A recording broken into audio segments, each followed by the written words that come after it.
लढायचं आहे मला. हे जे गोरगरीब आहेत, ही जी काही एक लहानशी अस्पृश्यता माझ्या वाटेला आली, पण माझ्यापेक्षाही काही जाती शूद्र आहे की ज्यांना माणूस मनाचे किंवा माणसाचे अधिकार सुद्धा नाही आहेत, ज्यांना डुकरा मांजरापेक्षाही हीन समजलं गेलं आहे. यांचं काय? तर यांच्यासाठी उभं राहिलं पाहिजे. तर ही शिक्षणाची ज्ञानज्योत जोपर्यंत यांच्या जीवनामध्ये लागत नाही तोपर्यंत यांना यांचे अधिकार कळणार नाही. महात्मा फुले म्हणतायत की मी जगलो ते या समाजासाठी, अस्पृश्य समाजासाठी, आणि मी मरतोय आणि 2 अस्पृश्याला जर 1000 रुपये भेटत असतील तर मी मरायलाही तयार आहे. खूप मोठ्या लेखिका आहे सिमॉन डे वॉ. सिमॉन डे वॉ या लेखिकेचं एक द सेकंड सेक्स नावाचं एक पुस्तक आहे. त्या पुस्तकामध्ये एक वाक्य आहे, स्त्री सगळ्या चळवळी संदर्भात एक वाक्य आहे. तर त्या सिमॉन डे वॉ म्हणतात की स्त्री जन्माला येत नाही, स्त्री जन्माला येत नाही, स्त्री घडवली जाते. रस्त्यावर पाहणाऱ्या लोकांची संख्या वाढली होती. आता हे जे रस्त्यावर पाहायचे तर त्यांच्या नजरा कशा ते सांगायचे तुम्हाला कळलं. म्हणजे नजराने बलात्कार करणारी ती मानसिकता. त्याच्याही पलीकडे जर सांगायचं झालं तर सावित्रीबाईंची भयंकर हेंडाळणी त्या काळात केली गेली. सावित्रीबाईंच्या अंगावर दगडे मारली गेली, शेण मारलं गेलं, भयंकर त्रास, शिव्या शाप दिला गेला, हीन भाषेत सावित्रीबाईंना बोललं गेलं. पण सावित्रीबाई आपल्या त्या पतीच्या पाठीमागं आणि स्त्री मुक्तीच्या लढ्यामध्ये आपल्या पतीच्या खांद्याला खांदा लिहून त्या सगळ्या समाज व्यवस्थेच्या विरोधात उभं राहिल्या.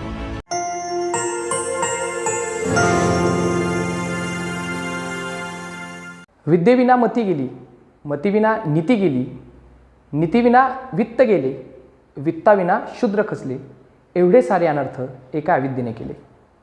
असं म्हणून ज्या महापुरुषानं इथल्या शूद्रातिशूद्र, अस्पृश्य, दीनदलित, शेतकरी, विधवा महिला अशा उपेक्षितांचा एक लढा उभा केला आणि त्या उपेक्षितांच्या हातात समतेची, शिक्षणाची आणि ज्ञानाची एक ज्ञानज्योत हातात देऊन त्या सर्वांच्या आयुष्यामध्ये ज्ञानाचा, शिक्षणाचा प्रकाश टाकला आणि आपलं उभं आयुष्य या गोरगरीब जनतेच्या कल्याणासाठी खर्ची पाडलं. असे थोर समाजसुधारक, भारतीय समाजक्रांतीचे जनक, सत्यशोधक महात्मा ज्योतिबा फुले यांच्या जीवनाविषयी आज आपण जाणून घेणार आहोत.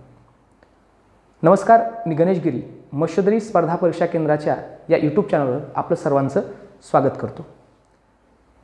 आपण आजपासून यूट्यूबच्या माध्यमातून जे काही एक महत्त्वाचे असे थोर महाराष्ट्रातील समाजसुधारक आहे अशा सर्व समाजसुधारकावर आपण एक लेक्चर घेऊन येत आहोत.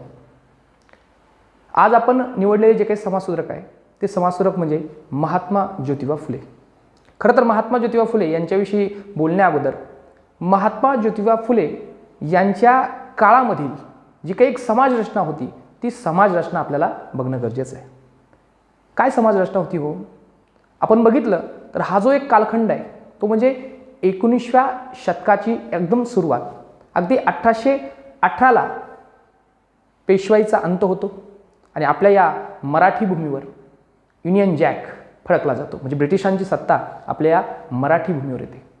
आता ही सत्ता आली आणि या सत्तेसोबत काही गोष्टीसुद्धा महाराष्ट्रात बदल होत होत्या.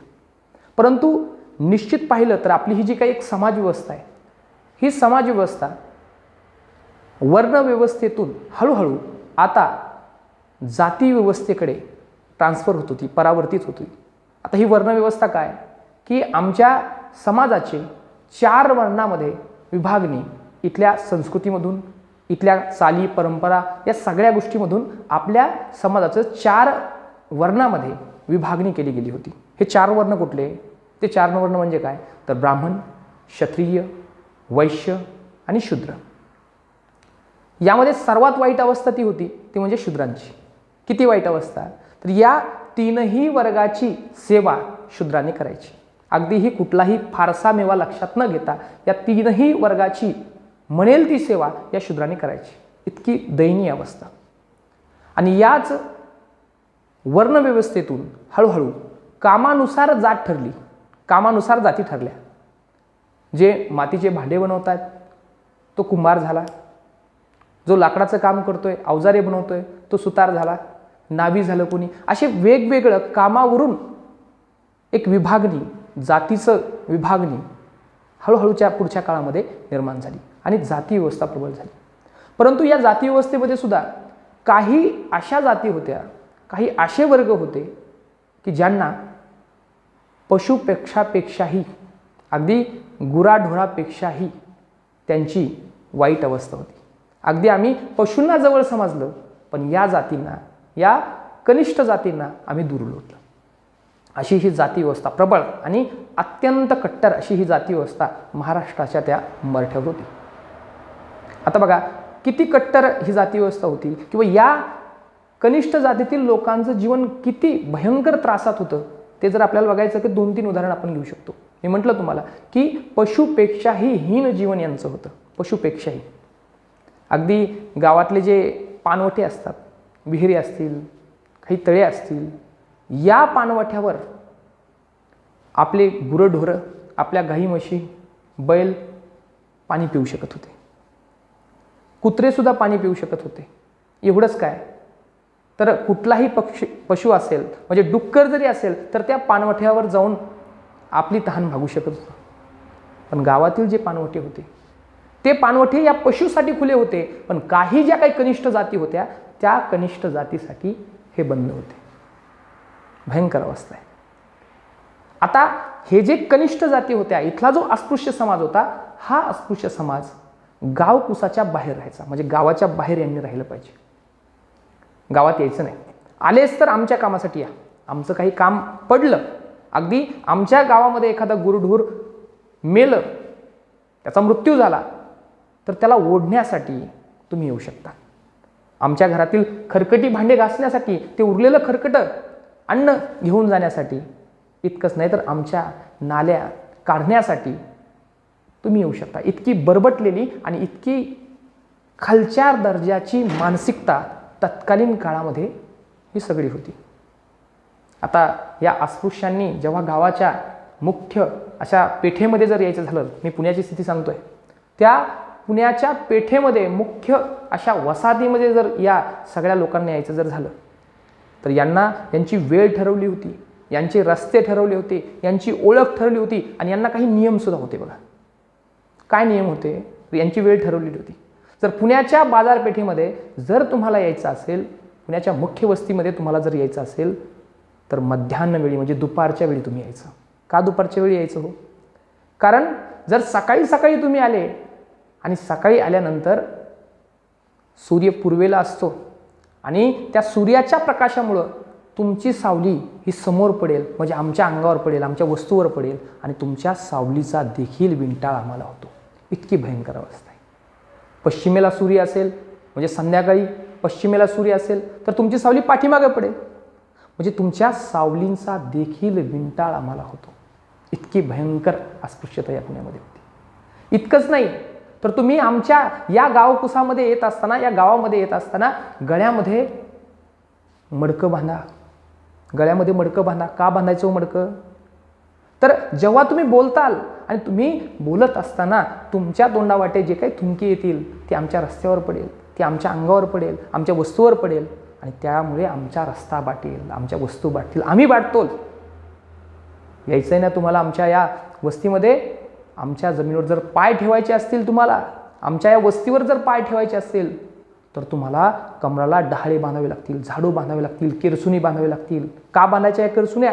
कारण आमच्या जमिनीवरून जेव्हा तुम्ही चालताल आणि जमिनीवर चालत असताना तुमच्या पावलांचे ठसे आमच्या जमिनीवर पडतील आणि त्या ठशांचा स्पर्श आमच्या जमिनीला होईल आणि आमची जमीन वाटेल. म्हणून तुम्ही कमरेला काय बांधा? डहाळे बांधा. याही पलीकडे तुमची ओळख पटावी म्हणून तुम्ही काय करायचं? काळे धाके गळ्यामध्ये, हातामध्ये, पायामध्ये गुंडळायचे, म्हणजे आम्हाला अस्पृश्य ओळखता येईल. इतकी दयनीय अवस्था पुण्यामध्ये होती, त्या सगळ्या मुंबई प्रांतात होती. आणि या सगळ्या समाज व्यवस्थेच्या उंबरठ्यावर एक क्रांती सूर्य जन्माला येतोय. महात्मा फुलेंचा जन्म पुण्यामध्ये होतोय. पुण्यामध्ये किती तारखेला जन्म होतोय महात्मा फुलेचा? तर जन्म लक्षात घ्या, 11 एप्रिल 1827. जन्म कधी आहे? 11 एप्रिल 1827ला महात्मा फुलेंचा पुण्यामध्ये जन्म होतोय. आता जन्मासंदर्भात यांच्या कुटुंबासंदर्भात जर आपल्याला सांगायचं झालं तर हे मूळचे पुण्याचे नव्हतेच. मूळचे कुठे? यांचं मूळ गाव काय? महात्मा फुलेंचं मूळ गाव कुठलं आहे? तर महात्मा फुलेंचं मूळ गाव आहे कटगुण, तालुका खटाव, जिल्हा सातारा. या सातारा जिल्ह्यामधील मूळचं त्यांचं ते मूळ गाव होतं. पण ते गाव कसं त्यांनी सोडलं हा एक खूप चांगला एक प्रसंग आहे बघा. ते गाव सोडण्यासाठी त्यांचे आजोबा शेटीबा, त्यांचं नाव आहे शेटीबा. महात्मा फुलेंचे आडनाव किंवा महात्मा फुलेंचे जे आजोबा आहे त्यांचं नाव आहे शेटीबा. या शेटीबांचे आणि त्या गावातील कटगुण गावातील जो काही कुलकर्णी असेल त्या कुलकर्ण्याचे थोडेसे वाद झाले. वाद कशासाठी? कारण हा कुलकर्णी वतनदार होता आणि या कुलकर्ण्यानं शेटीबाची जमीन त्यांच्या परस्परच दुसऱ्या एखाद्या व्यक्तीच्या नावावर केली. आता शेटीबा परेशान. शेटीबांची जमीन, त्याचं जे पोट आहे, त्याचं जे उदरनिर्वाहाचं साधन आहे, ते साधनच त्या कुलकर्ण्यानं, त्या वतनदारानं हिसकावून घेतलं आणि शेटीबाने गाव सोडलं.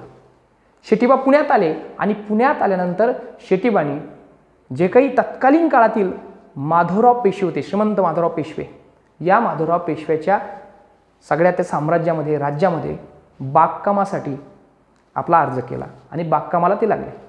शेटीबाचे 3 मुलं होते बघा, रानूजी, कृष्णाजी आणि गोविंदराव. हे 3 मुलं आणि शेटीबा हे सगळं काही पेशव्यांच्या त्या राजदरबारामध्ये बागोद्यान म्हणजे त्यांची बाग सांभाळणं, बागेतून फुलं त्या राजदरबारात आणून देणं हे काम करत होते.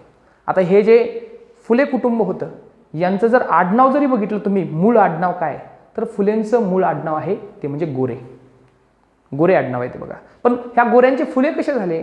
कारण महात्मा फुलेंचे जे काही पूर्वज आहे, गोविंदराव असतील, रानोजी असतील, कृष्णाजी असतील, शेटीबा असतील, हे सगळे जे बांधव आहेत, हे सगळे जे गोरे दाम्पत्य, हे सगळे त्या पेशव्यांच्या वाड्यामध्ये फुलांचा व्यवसाय करायचे, फुलांचा पोहोच करायचे. त्यामुळे गोऱ्यांचे फुले झाले आणि तेच नाव पुढे फुले, गोविंदराव फुले असतील, महात्मा ज्योतिबा फुले असतील, या सगळ्या लोकांना ती नावे चिटकली गेली.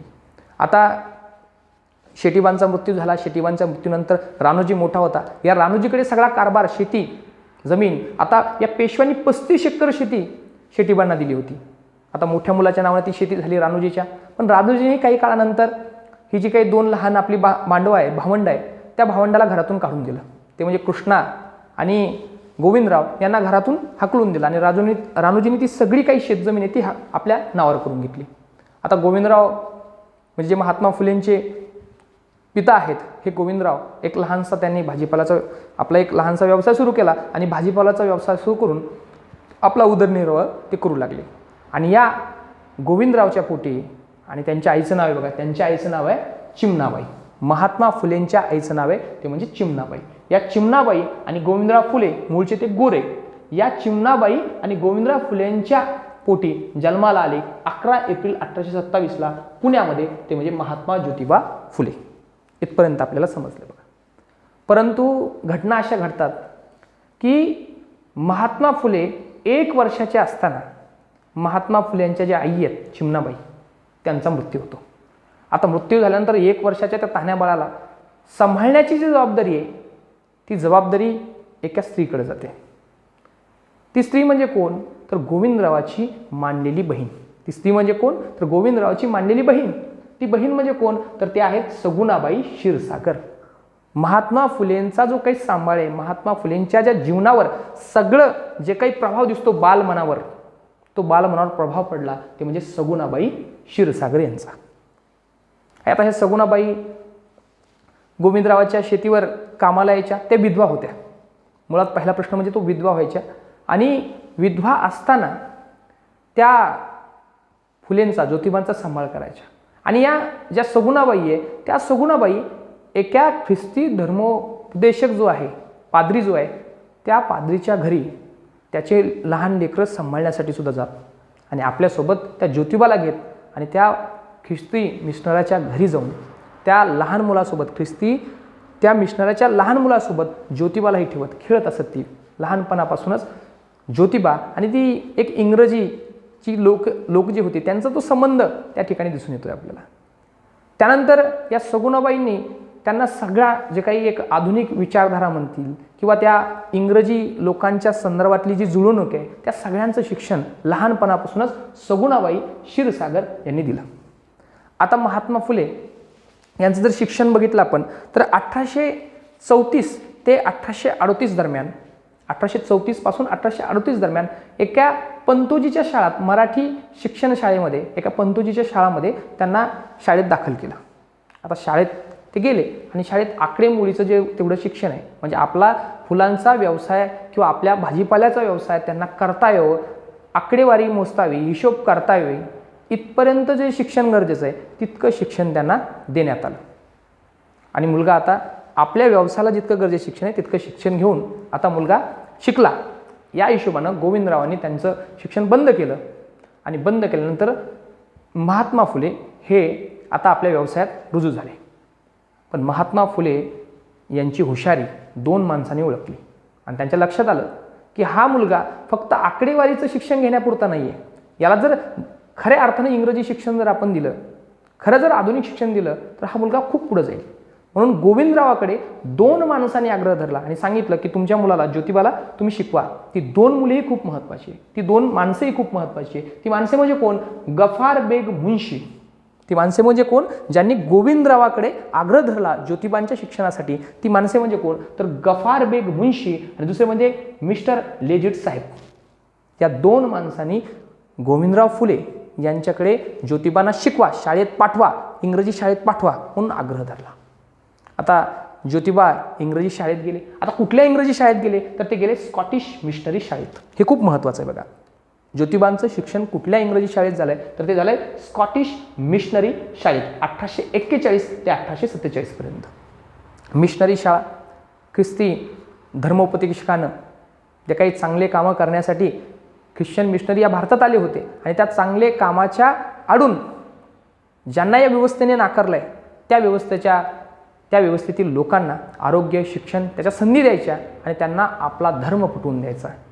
आता या शाळेचं शिक्षण अगदी महत्त्वाचंच, चांगलंच, परंतु त्याच शिक्षणासोबतच हिंदू धर्मियांची किंवा हिंदू धर्मातील देवदेवतांची टवाळी, हिंदू धर्मातील ज्या होत्या अंधश्रद्धा, त्या अंधश्रद्धांची हेळसांड, हे सगळं शिक्षण म्हणजे आधुनिक शिक्षणासोबतच, इंग्रजी शिक्षणासोबतच त्या बालमनावर, ज्योतिबावर आणि ज्योतिबांचे जे काही सवंगडी, जे बालमित्र आहे तेही अतिशय महत्त्वाचे, त्या सगळ्या लोकांच्या बालमनावर होत होते. आता ज्योतिबांचे कोण कोण वर्गमित्र होते तेही खूप महत्त्वाचे, त्यांची नाव महत्त्वाची. त्या वर्गमित्रामध्ये सगळ्यात महत्त्वाचं नाव आहे ते म्हणजे सदाशिव बल्लाळ गोवंडे. महात्मा ज्योतिबा फुलेंचे अगदी बालपणीपासून अगदी शेवटपर्यंत जे काही मित्र राहिले त्यामध्ये अग्रक्रमाने नाव येतं ते म्हणजे सदाशिव बल्लाळ गोवंडे. त्यानंतर दुसरं नाव आहे ते म्हणजे मोरो विठ्ठल वाळवेकर. मोरो विठ्ठल वाळवेकर यांचं एक नाव आहे. त्यानंतर सखाराम परांजपे, वासुदेव नवरंगे आणि उस्मान शेख. ही जी काही वर्गमित्र मंडळी होती, या वर्गमित्र मंडळीसोबत फुल्यांचं शिक्षण चालू होतं. आधुनिक एक विचारधारा असलेलं, आधुनिक ज्ञान असलेलं, है की नाही. तर हे सगळं शिक्षण महात्मा फुलेंना भेटत होतं आणि महात्मा फुले हे आधुनिक शिक्षण घेऊन विचार करायला लागले होते. आणि महात्मा फुलेंचं विवाह सुद्धा याच काळामध्ये घडलाय. महात्मा फुले 13 वर्षाचे असताना सावित्रीबाई खंडोजी नेवासे म्हणजे सावित्रीबाई सुद्धा त्यावेळेस किती वर्षाच्या? तर 7 वर्षाचे. तर सावित्रीबाई सोबत महात्मा फुले 13 वर्षाचे असताना लग्न झाले, विवाह झाला. आता ह्या सावित्रीबाईंचं मूळचं गाव कुठलं? तर नायगाव आहे सातारा जिल्ह्यामध्ये. हे तुम्ही लक्षात ठेवायचं. तर या सावित्रीबाई सोबत नेवासे कुटुंबातील या सावित्रीबाई, 13 वर्षाची महात्मा फुले, 7 वर्षाच्या सावित्रीबाई यांचा विवाह झाला. आधुनिक शिक्षणही भेटत होतं. पण फुलेंच्या हातामध्ये, फुलेंच्या जीवनावर जो प्रभाव पडला तो म्हणजे वाचनामुळे. फुलेंनी आधुनिक शिक्षण घेतल्यानंतर इंग्रजी साहित्य, इंग्रजी प्रबोधन साहित्य त्यांच्यासाठी उपलब्ध झालं. त्यांना ती इंग्रजी समजली, माध्यम आलं आणि एक अखंड ज्ञानाचा स्तोत्र त्यांच्यापुढे उभा टाकला. फुलेंनी खूप वाचन केलं आणि वाचन केल्यानंतर फुलेंच्या जीवनामध्ये एक ग्रंथ आला, एका लेखकाचा ग्रंथ आला, एका विचारवंताचा ग्रंथ आला. तो विचारवंत म्हणजे फुले बदलले. ज्योतिबा महात्मा झाला तर ती विचारांची सुरुवात ज्या विचारामधून झाली होती, त्या सगळ्या कृतीची सुरुवात ज्या विचारामधून झाली होती, ते विचार म्हणजे कुठले? तर ते विचार आहेत थॉमस पेन, महत्त्वाचं नाव आहे. या थॉमस पेन यांच्या जो एक ग्रंथ आहे तो ग्रंथ आहे राईट ऑफ द मॅन. या राईट ऑफ द मॅन ग्रंथातून, या ग्रंथाच्या विचारामधून काय आहे या ग्रंथामध्ये, तर ईश्वरनिष्ठ मानवतावाद सांगितलेला आहे की सर्व माणसं मुळात, सगळे माणसं निसर्गत, तुम्ही सगळे माणसं मोकळे आहात, मुक्त आहात, सगळ्यांना सारखे हक्क आहेत. जन्मतच सर्व माणसं स्वतंत्र आहेत. तुम्ही यांच्यावर अस्पृश्यता लादू शकत नाही, तुमच्यावर वर्णव्यवस्था लागू शकत नाही, काही लावू शकत नाही, सर्वांना समान हक्क आहे.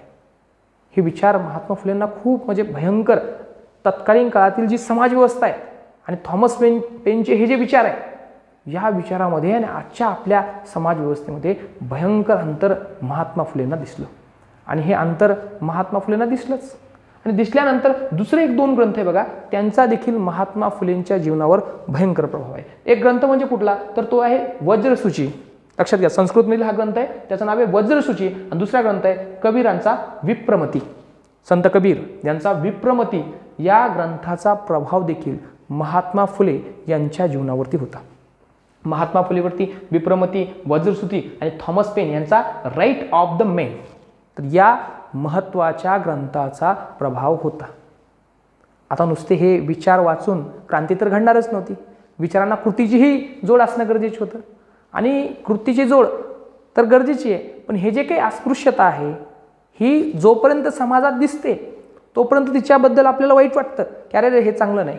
परंतु या अस्पृश्यतेचे चटके जोपर्यंत आपल्याला बसत नाही तोपर्यंत ही अस्पृश्यता किती दाहक आहे याचा परिचय माणसाला होऊ शकत नाही. आणि तीच घटना महात्मा ज्योतिबा फुलेंच्या जीवनात घडली आणि या ज्योतिबाचा प्रवास महात्मा होण्याकडे निघाला. ती घटना काय होती, तर हे फुलेंचे जे काही वर्गमित्र आहे सदाशिव बल्लाळ गोवंडे, या गोवंडे, सदाशिव भाऊ बल्लाळ गोवंडे यांचं लग्न होतं. लग्नाची वरात होती. आता पूर्वीच्या काळी लग्न म्हटल्यानंतर पूर्वीच्या काळी वरात असायची बघा. त्या वरातीमध्ये आपल्या मित्राचंच लग्न आहे आणि त्या वरातीमध्ये महात्मा फुले अगदी फेटा बिटा घालून आपले जे काही सगळे मित्र आहेत वर्गमित्र, तर त्या वर्गमित्राच्या सोबती चालले होते वरातीमधून. आता वरातीमधून चाललेत आणि वरातीमधून चालल्यानंतर आता ही जी काही वरात होती किंवा हे सदाशिव बल्लाळ गोवंडे हे जातीने उच्चवर्णीय म्हणजे ब्राह्मण कुटुंबामध्ये जन्माला आलेले. आता ब्राह्मण घरचं हे लग्न, ब्राह्मण कुटुंबाची ही वरात आणि त्या वरातीमध्ये एक माळी समाजाचा मुलगा अगदी फेटा बिटा घालून अगदी राजबंडा दिसणारा मुलगा समोर आमच्या नवरदेवाच्या समोर चालतोय. आता तत्कालीन काळातील जे काही कर्मठ होते, ज्यांच्या डोक्यात ही घाण होती जातीची, त्यांना हे आवडलं नाही आणि त्यांनी हे जे काही सदाशिव यांचे जे बल्लाळ नावाचे जे वडील आहे बल्लाळ पंत, त्या बल्लाळ पंताला बोलवलं आणि बल्लाळ पंतानं सांगितलं की बघा आपण कोण आहोत, आपण वरिष्ठ जाती आणि आपल्या वरातीमध्ये कोण येत आहे, तर ते माळ्याचं पोरगं, हाकला त्याला पहिलं. आणि असं म्हणून या सदाशिव बल्लाळ गोवंडे यांच्या लग्न वरातीमधून, आपल्या स्वतःच्या मित्राच्या लग्न वरातीमधून आपण फक्त कनिष्ठ जातीचे आहोत म्हणून आपण आपल्या मित्राच्या वरातीमधून बाहेर काढलं गेलो, बाहेर फेकलं गेलो. फुलेंच्या मनावर, फुलेंनी वाचलं होतं थॉमस पेनचं ते राईट ऑफ द मेन, त्याच्यात सांगितलं होतं की सगळे माणसं हे निसर्गत सगळे समान आहात, सगळ्यांना समान हक्क आहे. परंतु इथं नुसता वरातीमध्ये चालण्याचा हक्क आपल्याला नाही. भयंकर मनावर त्रास झाला, भयंकर. महात्मा फुलेंच्या मनावर या घटनेचा भयंकर त्रास झाला, भयंकर परिणाम झाला. विचार करते झाले, विचार केला काय करावं. या समाजव्यवस्थेच्या, ही समाजव्यवस्था आहे हिचा स्वीकार करावं की या समाजव्यवस्थेच्या विरोधात उभं राहावं. काय करावं. विरोध करणं, या समाजव्यवस्थेला विरोध करणं तर शक्य नाही, मी एकटाच आहे.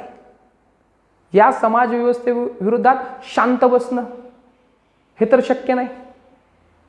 काय करावं. यातूनच विचारातून महात्मा फुले उभा ठाकले आणि त्यांनी ठरवलं की नाही, लढायचं आहे मला. हे जे गोरगरीब आहेत, ही जी काही एक लहानशी अस्पृश्यता माझ्या वाटेला आली, पण माझ्यापेक्षाही काही जाती शुद्र आहे की ज्यांना माणूस मनाचे किंवा माणसाचे अधिकार सुद्धा नाही आहेत, ज्यांना डुकरा मांजरापेक्षाही हीन समजलं गेलं आहे. यांचं काय, तर यांच्यासाठी उभं राहिलं पाहिजे.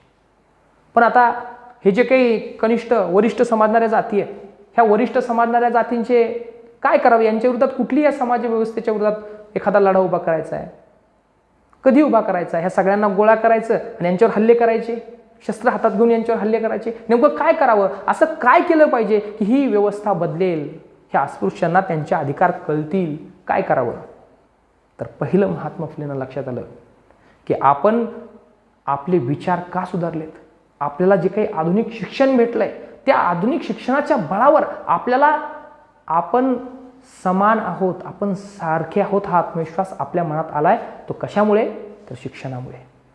हे जे काही गुलाम आहेत, हे जे काही अस्पृश्य आहेत, यांना माहितीच नाहीये की ते आणि हे जे वरिष्ठ आहेत ते समान आहेत. ही समानता या गुलामाला, ही गुलामीची जाणीव कशातून होईल हो? त्यांचे हक्क कशातून कळतील? तर त्यांचे हक्क कळतील ते म्हणजे शिक्षणामधून. तर ही शिक्षणाची ज्ञानज्योत जोपर्यंत यांच्या जीवनामध्ये लागत नाही तोपर्यंत यांना यांचे अधिकार कळणार नाही. आणि यांचे अधिकार जोपर्यंत त्यांना कळत नाही तोपर्यंत या समाज व्यवस्थेच्या विरोधात हे उभे ठाकत नाही. तोपर्यंत हे शोषण चालूच राहणार. म्हणून महात्मा फुलेंनी निर्णय घेतला की यांच्या जीवनामध्ये या अस्पृश्यतेच्या अंधकारात जो निश्चित पडलेला समाज आहे, जो वर्ग आहे, जो वंचित वर्ग आहे, महिला आहेत, यांच्या जीवनात आपल्याला शिक्षण न्यायचं आहे. शिक्षण नावाचं शस्त्र यांच्या हातात द्यायचं आहे. आणि तिथून पुढे एक शिक्षणाची चळवळ महात्मा फुलेंनी उभा टाकली. पण पहिलं काम महात्मा फुलेंनी जे केलंय ते पहिलं काम म्हणजे कुणासाठी? तर महिला वर्गासाठी. कारण महिलांची परिस्थिती तत्कालीन काळात अत्यंत वाईट होती बघा, अत्यंत वाईट, भयंकर. अस्पृश्यांची तर परिस्थिती होतीच, ज्या कनिष्ठ जाती होत्या त्यांची भयंकर परिस्थिती होतीच. पण त्यासोबत अगदी उच्चवर्णीय जरी असल्या तरी उच्चवर्णीयापासून ते अगदी कनिष्ठ जातीपर्यंत सगळ्या उतरंडीमधील, समाजाच्या या सगळ्या उतरंडीमधील ज्या काही स्त्रिया होत्या, महिला होत्या, त्यांचे प्रश्न भयंकर मोठमोठे होते. अगदी राक्षसी वृत्तीने हा समाज पछाडला होता काय असं आपल्याला वाटावं, इतके भयंकर काय प्रश्न होते तत्कालीन काळातील स्त्रियांचे. तर पहिला आणि सगळ्यात महत्त्वाचा प्रश्न तो म्हणजे सतीचा प्रश्न. सती काय सगळ्यांना थोडंफार परिचित असेल की एखाद्या स्त्रीचा पती जर कुठल्याही कारणामुळे त्याचा मृत्यू झाला तर त्या पतीचा मृत्यूनंतर त्या पत्नीला सरणावर बसवलं जायचं, म्हणजे चितेवर बसवलं जायचं. अगदी पेटत्या चितेवर तिला सती जाण्यासाठी प्रवृत्त केलं जायचं. आता लहान लहान मुली त्या काळात परत एक खूप मोठी एक समस्या होती बघा, जरठ विवाह तिला म्हटलं गेलं बघा. जरठ विवाह काय? तू जरठ विवाह म्हणजे काय? तर पती पाहिला, नवरदेव पाहिला तर नवरदेव अगदी 40, 42, 36, 40 अशा मोठ्या वयाचा, आणि मुलगी जर बघितली तर 8 वर्षाची, 9 वर्षाची, 10 वर्षाची, 12 वर्षाची, म्हणजे वयामध्ये हे अंतर आहे. आणि एक पत्नी नाही. आता हे 40-45 वर्षाचे गृहस्थ आणि यांच्या पत्न्या जर बघितल्या 10-10, 9-9 वर्षाच्या, अशा 10-15 पत्न्या यांना होत्या. बहुपत्नीत्व त्या काळची एक मोठी समस्या आहे. आणि काय व्हायचं, आजारामधून त्या काळचे जे काही साथीचे रोग आहे, त्यानंतर यांचे ह्या पुरुषप्रधान संस्कृतीमध्ये पुरुषांचे जे काही एक खूप मोठी व्यसनाधीनता आहे, या व्यसनाधीनतेमुळे ही जी पुरुष मंडळी होते त्यांचा कार्यक्रम लवकर आटून जायचा, यांचा मृत्यू व्हायचा. आणि मृत्यू झाल्यानंतर ह्या ज्या काही कवळ्या वयाच्या पोटी आहे, ज्यांचं तारुण्य अजून फुललं नाही, अशा ज्या 8-8, 9-9, 12-12 वर्षाच्या ज्या मुली आहेत त्या मुली एकतर सती जायच्या, त्यांना सरणावर लोटलं जायचं, सरणावर वरून ह्या हाकू नये म्हणून काठ्यानं यांना दाबलं जायचं, यांना जिवंत जाळलं जायचं. अशी ही सती प्रथा आहे. सती नाही गेली तर ठीक आहे, मग सतीपेक्षाही भयंकर विधवा. विधवा एक अशीच एक भयंकर आहे. विधवा म्हणजे काय हो, तर ह्या ज्या पती वारलेल्या सगळ्या स्त्रिया आहे यांचं केशोपन करायचे. केशोपन म्हणजे काय, तर यांचे सगळे डोक्यावरले केस काढले जायचे, भयंकररित्या काढले जाते. का काढले जायचे, डोक्यावरले केस का काढायचे हे तुम्हाला माहिती असेल. डोक्यावरले केस का काढायचे, तर यांचं सौंदर्य आपल्याला कसं हाणून पाडता येईल, ह्या सुंदर दिसायला नाही पाहिजे. सुंदर जर दिसल्या तर अवघड होईल, त्यामुळं यांच्या आधी केस काढा. ह्या विधवेने काय करायचं, दिवसभरातून एकच वेळेस मिळेल तेवढं खायचं आणि दिवसभर अंधारात बसायचं. घराच्या बाहेर तर निघायचंच नाही. घराच्या बाहेर तरच नाही, जी काही एक अंधार कोठडी असेल त्या अंधार कोठडीमध्ये जाऊन बसायचं आणि एक वेळेस जेवायचं, जे भेटलं तेवढं जेवायचं. असे हे विद्वांचे प्रश्न आहे, असे हे सतीचे प्रश्न आहे. असे भयंकर प्रश्न तत्कालीन काळातील समाज व्यवस्थेमध्ये होते. ही भयंकर अवस्था तत्कालीन काळातील स्त्रियांची.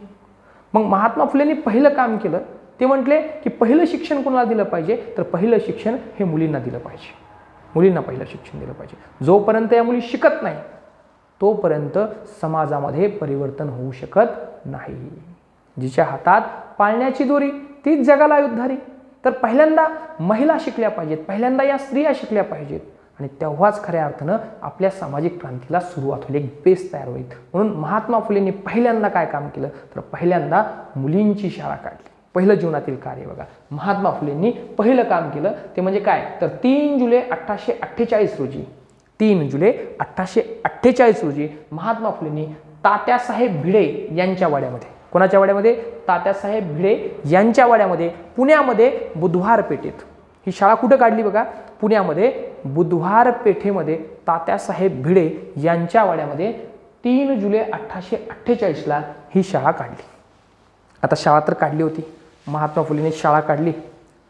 आता शाळा काढल्यानंतर तत्कालीन काळातील जी काही समाज अवस्था होती, सामाजिक मानसिकता होती, तर मुलींनी शिकायचंच नाही.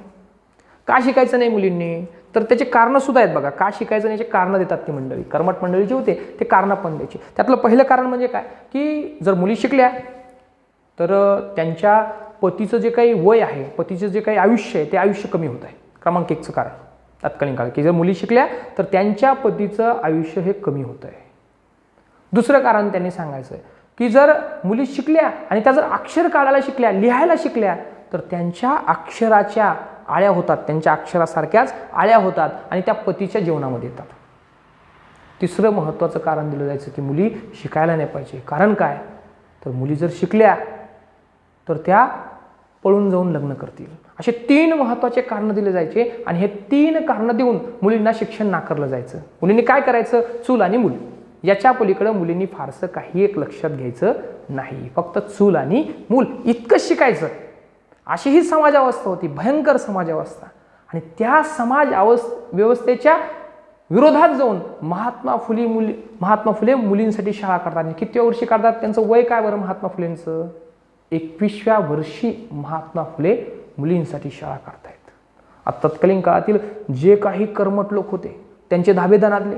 त्यांना वाटलं हा कोण आहे नेमका, की जो मुलींसाठी, ज्यांना आमच्या व्यवस्थेने शिक्षण नाकारलंय त्या मुलींना शहाणं करायला निघालाय, मुलींच्या हातात शिक्षण द्यायला गेला. आणि तेही कुठलं, आधुनिक शिक्षण. तेही कुठलं शिक्षण देतंय, आधुनिक शिक्षण.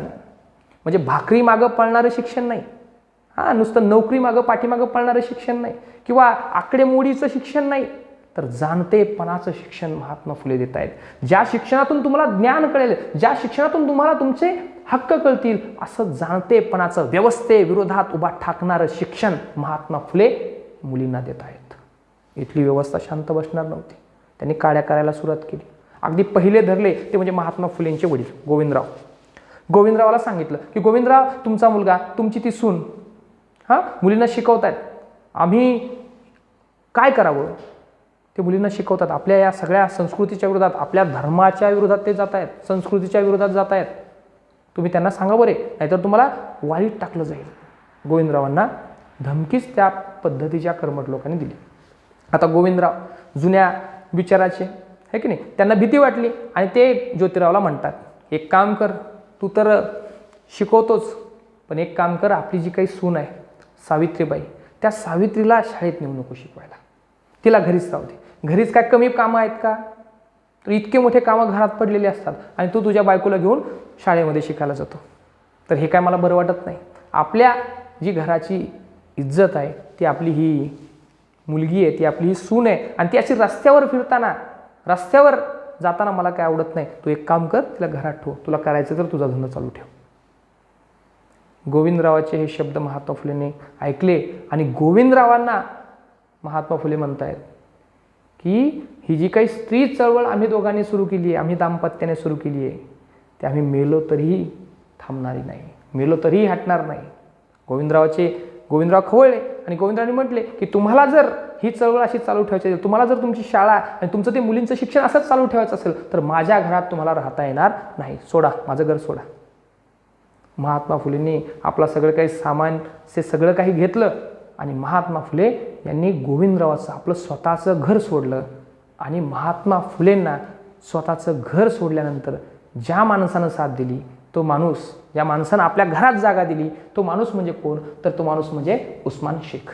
या माणसानं महात्मा फुलेंना त्यांच्या वडिलांनं घर काढल्यानंतर, घरातून बाहेर काढल्यानंतर या माणसानं महात्मा फुलेंना आपल्या घरात जागा दिली, उस्मान शेख.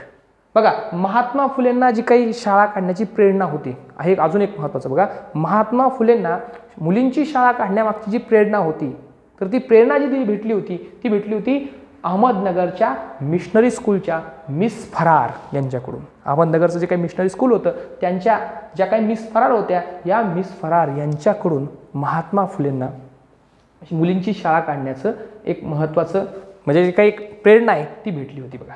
आता महात्मा फुलेंनी पहिली शाळा काढली बुधवार पेठेत, मुलींची शाळा, ती थोड्या काही कालावधीनंतर बंद सुद्धा पडली, लक्षात. नंतर परत सुरू झाली. त्यानंतर दुसरी शाळा काढली ती रास्ता पेठेत आणि तिसरी शाळा काढली ती वेताळ पेठेत. आता हे मी जे काही सगळं लिहिलेलं आहे त्या सगळ्या गोष्टींची तुम्हाला PDF भेटून जाईल बघा. आपल्या व्हिडिओच्या खालीच किंवा आपल्या अकॅडमीच्या ग्रुपवर सुद्धा, टेलिग्राम ग्रुप असेल, टेलिग्राम चॅनलची लिंकही मी तुम्हाला देऊन टाकेल, व्हॉट्सअप ग्रुपची लिंकही देऊन टाकेल. त्या ठिकाणी तुम्हाला ह्या सगळ्या PDF स्वरूपात ही सगळी माहिती भेटून जाईल. त्यामुळे ते बिंदास राहा. आता फक्त नीट समजून घ्या बघा. बुधवार पेठ पहिली शाळा, त्यानंतर दुसरी शाळा रास्ता पेठ, तिसरी शाळा वेताळ पेठ. या ठिकाणी महात्मा फुलेंनी मुलींच्या शाळा काढत, पहिल्या 3 शाळा तुम्हाला लक्षात ठेवायच्या. आता बघा, महात्मा फुलेंनी मुलींची शाळा काढली तर त्यावेळेस आता मुली लोक पाठायला घाबरायला लागले, है की नाही, कारण हे समाज बहिष्कार टाकल, समाज वाळीत टाकल. म्हणून त्या काळात जे काही पालक वर्ग आहे त्यांना तर वाटायचं की आपल्या मुलींनी शिकावं. मग काय करायले त्या काळातील, तर पोत्यात बांधून मुली त्या काळात शाळेत आणल्या गेल्या, पोत्यात बांधून, की आपली मुलगी शाळेत जाऊन शिकते ह्या इथल्या समाजव्यवस्थेला कळायला नाही पाहिजे म्हणून पोत्यात बांधली आणि पोत्यात घेऊन, आडोसा घेऊन ही मुलगी शाळेत आणली गेली. अशी ही महात्मा ज्योतिबा फुलेंची शाळा. ह्या शाळेतून खूप म्हणजे परिवर्तन जे बघताय, तर परिवर्तन काय झालं, तर परिवर्तन जर म्हटलं तर आजच्याही काळात जरी स्त्रियांची म्हणजे स्त्री शिक्षण किती महत्त्वाचं आहे, त्या काळात महात्मा फुलेंनी अगदी वयाच्या 21व्या वर्षी 1848 ह्या काळामध्ये महात्मा फुलेंनी स्त्री शिक्षण दिलं. आणि कशासाठी दिलं होतं ते, त्यांच्या जाणतेपणासाठी, नोकरीसाठी नाही. बघा, भाकरीच्या पाठीमागं पळणारं शिक्षण नव्हतं ते, मगाशीच म्हणलं भाकरीच्या पाठीमागं पळणारं नाही, तर ते त्यांच्या जाणतेपणासाठी, की तुम्ही स्वतःला ओळखा, त्या स्वतःला ओळखीसाठी ते शिक्षण दिलं होतं. पण आजकाल सुद्धा आमचं शिक्षण किंवा आजकाल सुद्धा स्त्रियांची परिस्थिती फारशी बदलली का हो?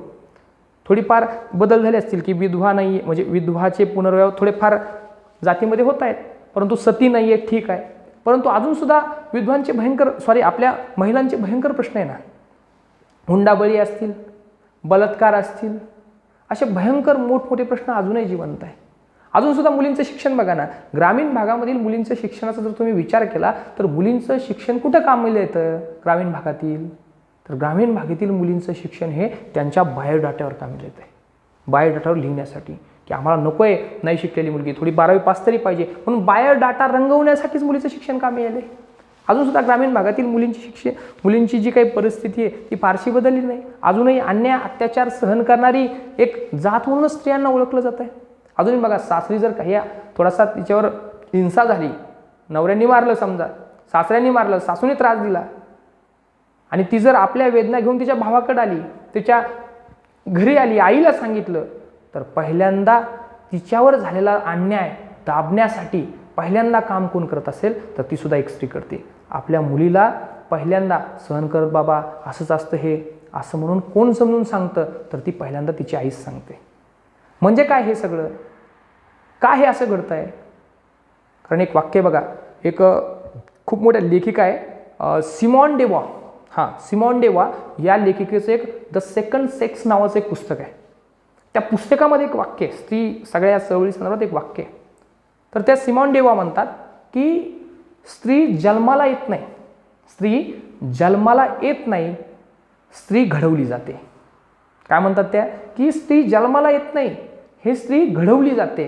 कोण घडवते ही स्त्री, तर स्त्री इथली समाजव्यवस्था घडवते, इथल्या साहित्य घडवतं, इथले चित्रपट घडवतात.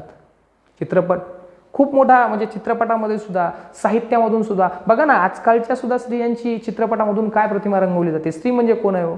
स्त्री म्हणजे कोण? एकतर आमच्या कुठल्याच म्हणजे 90 ते 95% चित्रपट जे आहेत, बॉलिवूड असो किंवा आपले सगळे भारतातील चित्रपट असो, या सगळ्या चित्रपट व्यवस्थेमध्ये नायक कोण आहे? नायक मेन लीड रोल कोणाला दिला जातो? एका पुरुषाला दिला जातो. महिला कोण आहे? तर महिला आपल्या सगळ्या चित्रपटामधून एक वस्तू स्वरूपात दाखवली जाते की महिला भोवती ते सगळे चित्रपट भेटतात. वस्तू केंद्रित मानसिकतेतून घुमताना दिसतात बघा. महिला म्हणजे कोणी एक हिरोईन असते, तिचं ते प्रेम असतं, तो मुलगा तिला प्रेमासाठी म्हणजे जिंकण्यासाठी तिच्या बापासोबत लढतो, असंच सगळं रंगवलं जातं. आपली स्त्रियामधील किंवा आपल्या मूवीमधील, आपल्या चित्रपटामधील महिलासुद्धा बघा तुम्ही, महिलासुद्धा कशी रडणारी, तिच्यावरच बलात्कार होत आहेत, है की नाही? तीच हिरो जर नाही भेटला तर नस कापून घेणारी, दुबळी, अशी हीन, अशी त्रस्त, अन्यायाने त्रस्त असलीच महिला आमच्या समोर उभा केली. आपल्या कादंबऱ्यासुद्धा काढून पहा. या सगळ्या गोष्टीतून काय घडलं?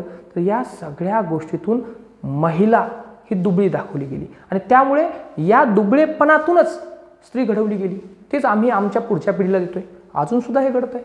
अजूनसुद्धा एक मानसिकता अजूनही आमच्या सगळ्या पुरुषी मानसिकता अजूनही आमच्यात जिवंत आहे, अजूनही जिवंत आहे बघा.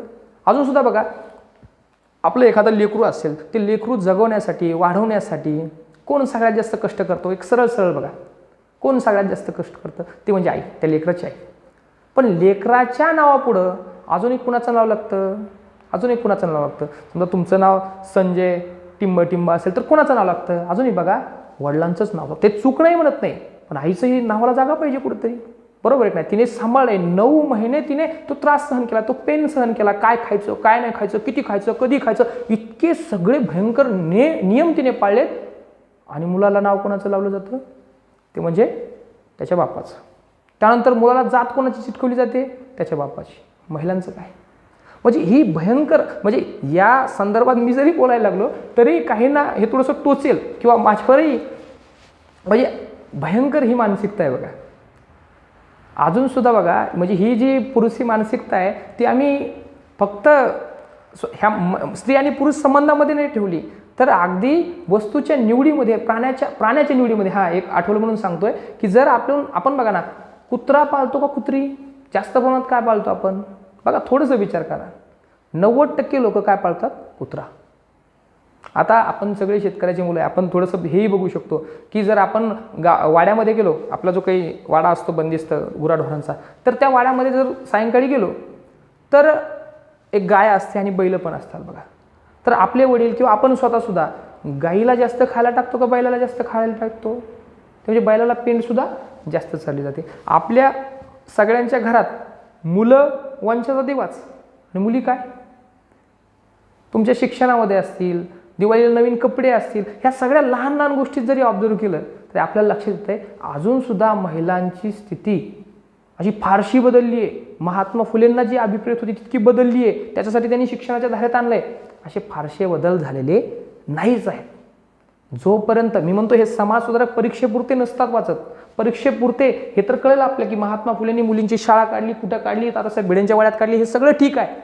परंतु ही शाळा काढण्यामागचा, पाठीमागचा जो विचार आहे तो विचारसुद्धा या समाज सुधारक शिकताना आम्हाला कळायला पाहिजे. का? तर पुरुषी जी मानसिकता आहे त्या मानसिकतेला घालवण्यासाठी आणि एक समानताधारित समाज, स्त्री पुरुष समानताधारित एक समाज निर्माण करण्यासाठी हे सगळे पावलं महात्मा फुले दिसत होते. आणि त्याला खूप सारे रिझल्ट पण महात्मा फुलेंना दिसताना येत आहेत.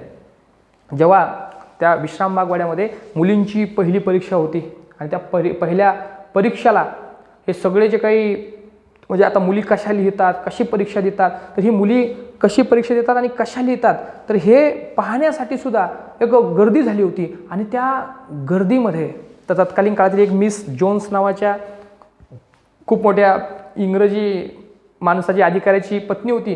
त्या मिस जोन्सने ती परीक्षा आयोजित केली होती आणि त्या परीक्षेचं अध्यक्षपद तिच्याकडे दिलं होतं. आणि 3000ची गर्दी त्या विश्राम बागवाड्यापुढे उभा राहिली होती. आणि मुली लिहितात कशा, बोलतात कशा, यांना येतंय का लिहिता, हे पाहण्यासाठी सगळे लोक गर्दी करत होते. आणि गर्दी केल्यानंतर एक 5 वर्षाची मुलगी जी महात्मा फुलेंच्या शाळेमध्ये शिकली होती, ती 5 वर्षाची मुलगी उभा राहिली. आणि 5 वर्षाची मुलगी उभा राहिल्यानंतर ती मिस जॉन्सला म्हणते, त्या मिसला म्हणते की तुम्ही आम्हाला काय देणार, तुम्ही आम्हाला खायला काय देणार नेमकं, ह्या आमच्या परीक्षेतून जो काही क्रमांक आहे त्याला काय देणार. ते मिस जॉन्स पण ते 5 वर्षाचं लेकरू होतं ते म्हटले की तुम्हाला आम्ही खाऊ देऊ, तुम्हाला आम्ही कपडे देऊ, असं देऊ तसं देऊ म्हटली असेल खाण्याच्या वस्तूच्या बाबतीत. तर ती मिस जॉन्सला ती 5 वर्षाची मुलगी म्हणते की आम्हाला खाऊ नको, आम्हाला आमच्या शाळेसाठी ग्रंथालय द्या, आम्हाला आमच्या. म्हणजे किती भयंकर हा बदल आहे, मानसिकतेला बदल हा महात्मा फुलेंनी घडून आणला. त्यानंतर एक मुक्ता साळवे नावाची महात्मा फुले यांच्या शाळेतील विद्यार्थिनी आहे बघा, तिने तर एक खूप चांगला निबंध लिहिला आहे. तो निबंध अजून आहे बघा, अजूनही नेटवर आपल्याला दिसून येईल. तर ती मुक्ता साळवे एक निबंध लिहिते आणि त्या निबंधामधून तत्कालीन काळातील समाज व्यवस्थेला काही प्रश्न विचारते मुक्ता साळवे. तर तो निबंध होता की आमचा धर्म कोणता, आमचा धर्म कोणता. त्याच्यातून ते भयंकर तत्कालीन काळातील व्यवस्था, तत्कालीन काळातील अस्पृश्य समाजाची जी काही दयनीय अवस्था त्या निबंधामधून रेखाटली आहे की आमची जी माणसं आहेत, आमची माणसं हरवतायत, आमची माणसं श्रीवंत टोलेजंग वाडे तुम्ही निर्माण करतायत, त्या वाड्यामध्ये पुरतायत, आम्हाला गुराढोरांना तुम्ही तुमच्या जवळ येऊन देतायत, परंतु आम्ही त्याच धर्मात जन्माला आलो आहे, परंतु आम्हाला धर्माच्या बाहेर फेकलं जात आहे, धर्माने दिलेले अधिकार नाकारले जात आहेत. तर आमचा धर्म कोणता आहे हे प्रश्न विचारते ती मुक्ता साळवे. तर ते फुलेंच्याच ताराबाई शिंदे नावाची विद्यार्थिनी, ती पुढे जाऊन एक खूप मोठा एक ग्रंथ लिहिते स्त्री पुरुष तुलना नावाची. तर हे फुल्यांना जे अभिप्रेत होतं की मुलींची शाळा काढायची, तर ती कशासाठी काढायची, परिवर्तनासाठी काढायची. तर त्या अनुषंगाने महात्मा फुलेंनी काम केलं आणि महात्मा फुलेंनी बुधवारपेठ, रस्तापेठ आणि वेताळपेठ या ठिकाणी काम केलं. आता पहिली महिला शिक्षिका, मुलींच्या शाळेसाठी तर महिला शिक्षिका पाहिजे, तर पहिली महिला शिक्षिका म्हणून महात्मा फुलेंनी जे स्थान दिलं ते म्हणजे स्वतःची पत्नी सावित्रीबाई फुले. तर या सावित्रीबाई फुले पहिल्या महिला शिक्षिका सुद्धा होत्या आणि पहिल्या मुख्याध्यापिका सुद्धा होत्या शाळेच्या. तर पहिल्या महिला शिक्षिका सावित्रीबाई फुले आणि पहिल्या मुख्याध्यापिका सुद्धा काय, तर सावित्रीबाई फुले. तर सावित्रीबाई फुले यांचं सुद्धा खूप मोठं योगदान महात्मा फुले यांच्या जीवनामध्ये होतं किंवा या सगळ्या कार्यामध्ये होतं.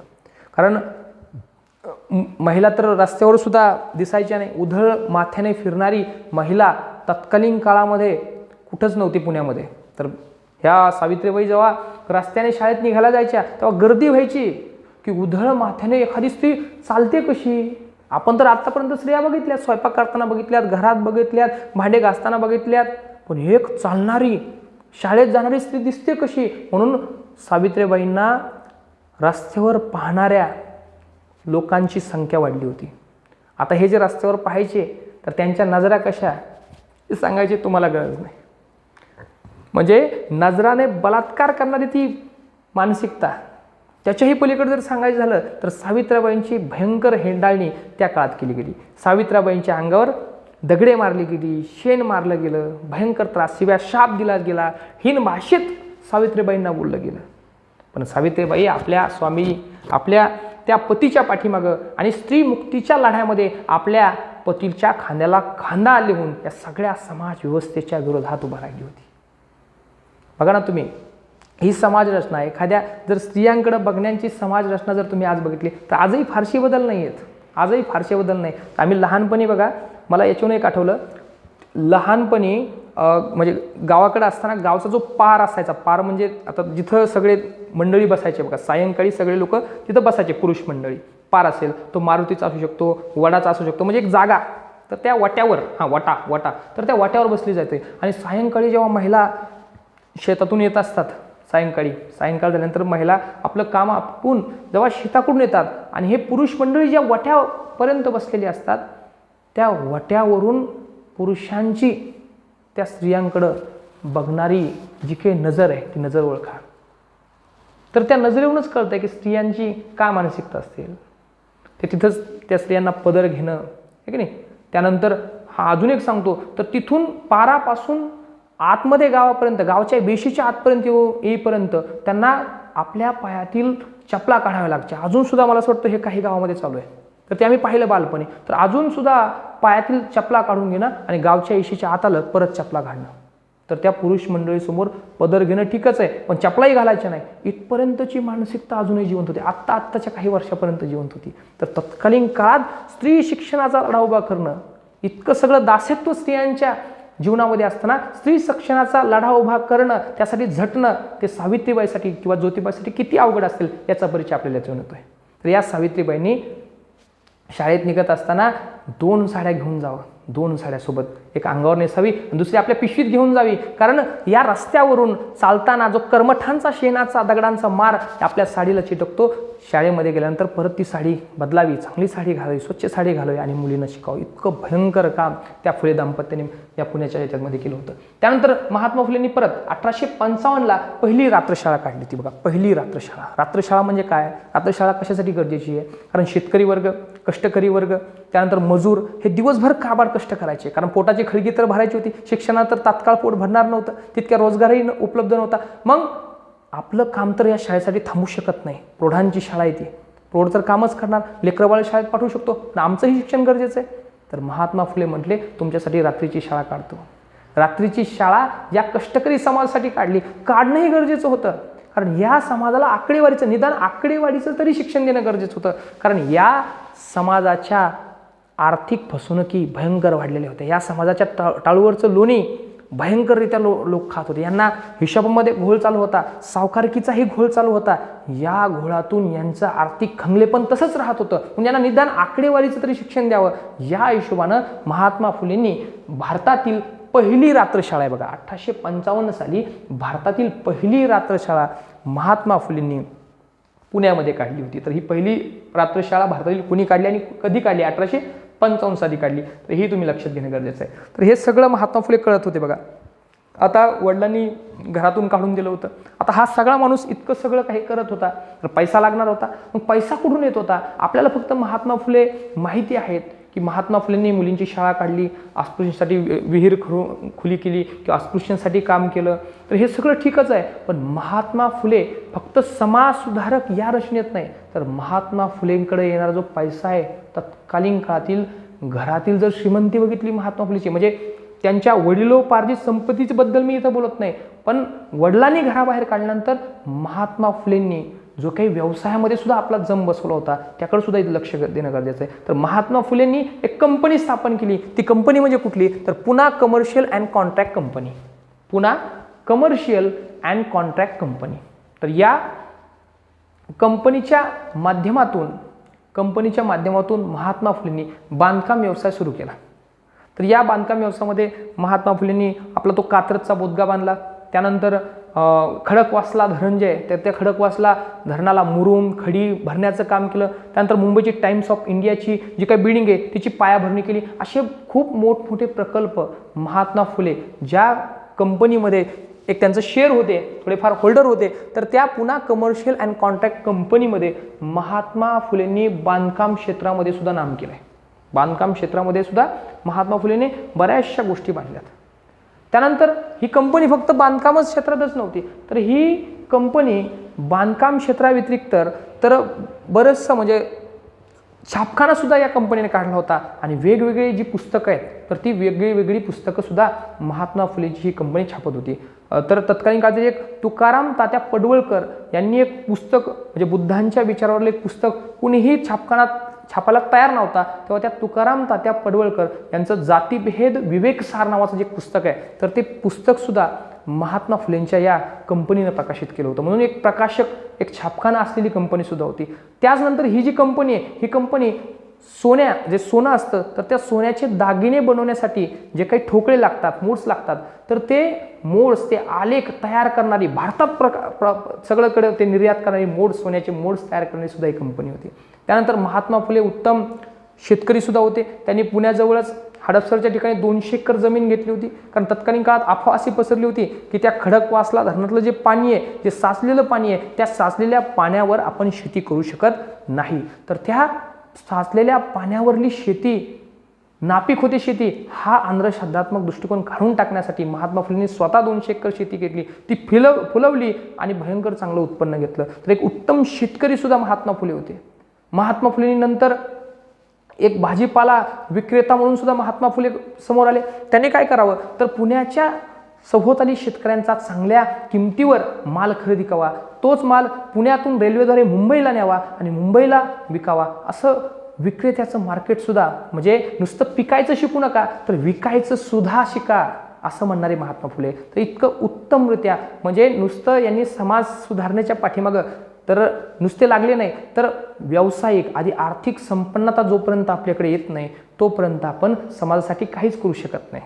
जोपर्यंत आपण आपल्या नीट पोटासाठी भाकर आणि अंगावर कपडे घालण्यास इतपत आर्थिक संपन्न होत नाही तोपर्यंत आपण मोकळ्यापणानं दिलदारपणानं ही समाजाची अवस्था सुधारू शकत नाही. म्हणून महात्मा फुलेंनी आपल्या आर्थिक संपत्तीकडे किंवा आर्थिक सगळ्या संपन्नतेकडे सुद्धा लक्ष दिलं. नुसती ही आर्थिक संपन्नता उपभोगली नाही तर तिचा उपयोग या गोरगरीब कष्टकरी समाजासाठी शाळेच्या माध्यमातून, ग्रंथालयाच्या माध्यमातून, रात्रशाळेच्या माध्यमातून, अस्पृश्यतेच्या शाळेच्या माध्यमातून अशा भयंकररित्या महात्मा फुलेंनी आपल्या संपत्तीचा या समाज संस्थेसाठी किंवा या समाजासाठी उपयोग केला. त्यानंतर महात्मा फुलेंनी अस्पृश्यांसाठी सुद्धा पहिली शाळा काढली. बघा, अस्पृश्यांसाठी सुद्धा पहिली शाळा महात्मा फुलेंनी जी काढली होती ती काढली होती पुण्यामध्येच नानापेठ. पुढे काढली होती पुण्यामध्ये नानापेठ. तिचं सालही महत्त्वाचं आहे 1851. अस्पृश्यांसाठी पहिली शाळा नानापेठ 1851 साली पुण्यामध्ये महात्मा फुलेंनी सुरू केली होती. आता अस्पृश्यांसाठी का शाळा काढली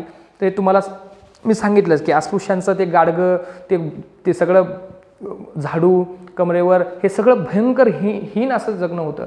तर या अस्पृश्यांना जर त्यांचे अधिकार जाणून द्यायचे असतील, त्यांना माणूस तुम्ही आहात हे जर सांगायचं असेल तर त्यांना माणूसपणाची जर जाणीव आधी करून द्यायची असेल आणि ती जाणीव फक्त शिक्षण करून देऊ शकतं.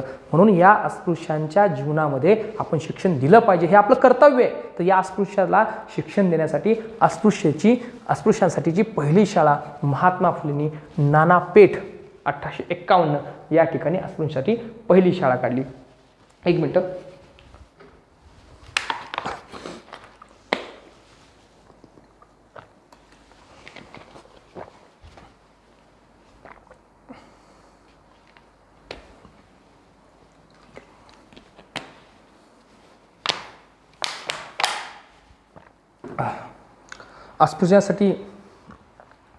अस्पृश्यांसाठी महात्मा फुलेंनी पहिली शाळा नानापेठ 1851 अस्पृश्यांसाठी काढली. का काढली मी सांगितलंच तुम्हाला. आता अस्पृश्यांचे जे प्रश्न होते जोपर्यंत त्यांना शिक्षण देता येत नाही तोपर्यंत कळणारच नाही. तर ही मानसिकतेतून महात्मा फुलेंनी अस्पृश्यांसाठी पहिली शाळा काढली. त्यानंतर दलितांसाठी भारतातील पहिलं वाचनालय 1852ला शाळा काढली. त्यानंतर दलितांसाठी भारतातील पहिलं वाचनालय महात्मा फुलेंनीच काढलंय. बघा, दलितांसाठी पहिलं वाचनालय जर भारतात कोणी सुरू केलं असेल तर ते सुद्धा महात्मा फुलेंनी काढलंय आणि ते काढलंय 1852ला आणि पुण्यामध्येच काढलंय. तर हे तुम्ही लक्षात घ्या. तर हा माणूस दलितांसाठी वाचनालय काढतोय, स्त्रियांसाठी शाळा काढतोय, रात्रशाळा सुरू करतोय. तर आपल्या समाज रचनेलाच हा माणूस बिघडवतोय. जे दिनदुबळे आहेत, जे अस्पृश्य आहेत, ज्यांना आम्ही शिक्षण नाकारलंय, ज्या स्त्रियांना आम्ही शिक्षण नाकारलंय, तर आमच्या नाकावर टिचून आणि पुण्यामध्येच कर्मठ लोकांचं ते पुणे आहे तर त्या पुण्यामध्येच हे सगळे गोंधळ हा माणूस घालतोय. तर आपल्या व्यवस्थेला हा माणूस घातक आहे. जो व्यवस्थेच्या विरोधात जनतेच्या कल्याणाची भाषा बोलतोय तर तो व्यवस्थेला विरोधक वाटत असतो. अशा विरोधी माणसाचं काम, त्याचे विचार, त्याचं कार्य जर थांबायचं असेल तर त्याची हत्या केलीच पाहिजे. आणि या हत्येमधून, त्या मानसिकतेमधून हत्या केली पाहिजे. या मानसिकतेमधून महात्मा फुलेंची हत्या करण्याची सुपारी 2 लोकांना दिली गेली. ते 2 लोकही महत्त्वाचे बघा. महात्मा फुलेंची हत्येची सुपारी धोंडीबा महादेव कुंभार, नाव लक्षात ठेवा, धोंडीबा महादेव कुंभार आणि सज्जन रोडे यांना तत्कालीन काळात म्हणजे 1856ला किती रुपये सुपारी दिली तर सुपारी दिली 1000 रुपये. त्या काळातील 1000 रुपये ह्या दोघांना सुपारी दिली. 1000 रुपये. जिथं 2 रुपये 3 रुपये किलो तोळा सोनं आहे त्या काळात, तोळा 2 रुपये 3 रुपये तोळा सोनं होतं. तर त्या काळात 1000 रुपयाची सुपारी दिली गेली. 1000 रुपयाची. म्हणजे महात्मा फुले किती ग्रेट होते त्यांच्या सुपारीनं तुम्हाला लक्षात येईल की 1000 रुपयाची कर्मठांना सुपारी द्यावी लागली.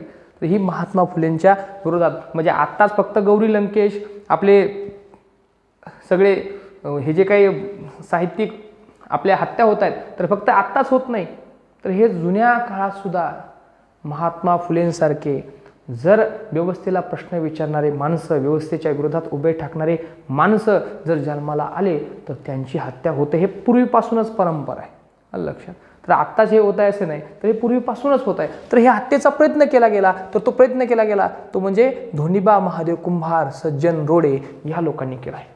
तर तो हत्या करायला हे लोक सगळे महात्मा फुलेंची हत्या करायला रात्री यांच्या घरात आले. घरात आलं तर पाहिलं यांनी चित्र की काय करतात हे दोन जोडपं. तर हे जोडपं जे 4-5 लहान लेकरं आहे त्यांना सांभाळत आहे, कोणी एक त्यांना शिकवत आहे, त्यांच्या पाठीवर त्यांचं अक्षर कोरत आहे. तर हे सगळं ह्या 2 मारेकऱ्यांनी बघितलं. अंधार झाला आणि मारेकरी महात्मा फुलेंच्या खोलीत शिरले आणि महात्मा फुलेला जाग आली. आणि महात्मा फुलेला जाग आल्यानंतर महात्मा फुलेच्या समोर हे 2 मारेकरी उभे ठाकले. फुलेंनी प्रश्न विचारला, कशासाठी आलात बाबा, काय करायला आलात? तर महात्मा फुलेंना त्यांनी सांगितलं, आम्ही तुमची हत्या करायला आलोय, आम्ही तुम्हाला मारायला आलोय. महात्मा फुले म्हटले, ठीक आहे, मारायला आले ठीक आहे, पण मला का मारणार हे तर सांगा. तर त्यांनी सांगितलं, तुमची जर हत्या केली तर आम्हाला 1000 रुपये भेटणार आहे, 2 जणांना आम्हाला 1000 रुपये भेटणार आहे. महात्मा फुलेने पुन्हा प्रश्न विचारला, तुम्ही मारणार आहे मला, ठीक आहे, पण फक्त मलाच मारणार आहे ना, सावित्रीला काही करणार नाही ना? ते म्हटले, नाही, आम्हाला फक्त तुमच्याच हत्येची सुपारी आहे, त्यामुळे आम्ही फक्त तुम्हालाच मारणार, सावित्रीचा आणि आमचा संबंध नाही. तर महात्मा फुले सावित्रीकडे बघतायत आणि सावित्रीला सांगतायत की हे बघ सावित्री, मी गेल्यानंतर सुद्धा हे जे काही स्त्री शिक्षणाचं, हे जे अस्पृश्यतेचं जे कार्य आहे, गोरगरीब कष्टकरी समाजाला शिकवण्याचं जे कार्य आहे ते तसंच चालू ठेव, मी मरायला तयार आहे.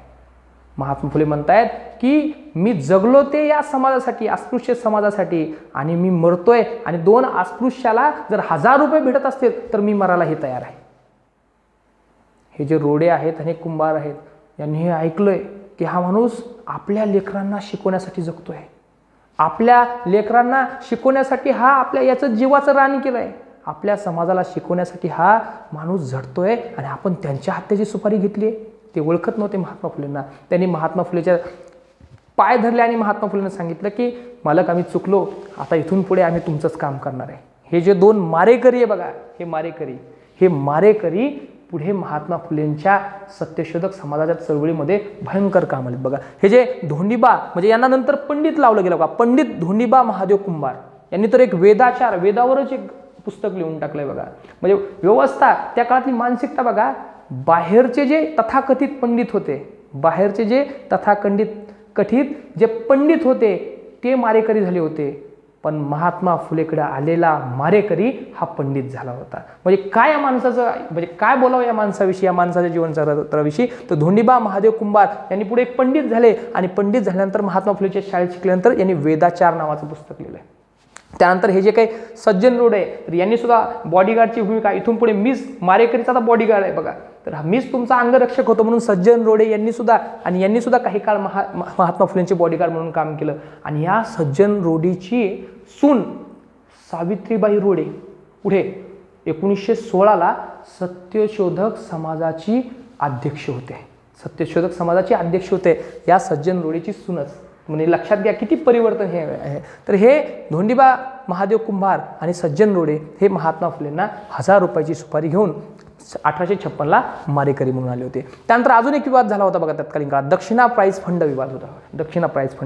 तर हा सुद्धा त्यांच्या जीवनात झाला होता. नेमकं काय थोडक्यात बघू बघा. दक्षिणा प्राईज फंड म्हणजे एक एवढ्या मोठ्या घटना या यांच्याविषयी जर बोललो तर आपलं हे लेक्चर भयंकर लांब जाईल, त्याच्यामुळं थोडंसं आवर्त घेऊन आपण हे बोलूयात लक्षात. तर दक्षिणा प्राईज फंड म्हणजे काय, तर त्या काळात 1813ला एक संधी ॲक्ट आला होता आणि त्याच्यात सांगितलं होतं की भारतीयांच्या शिक्षणासाठी आम्ही 1 लाख रुपये द्यायला तयार आहे.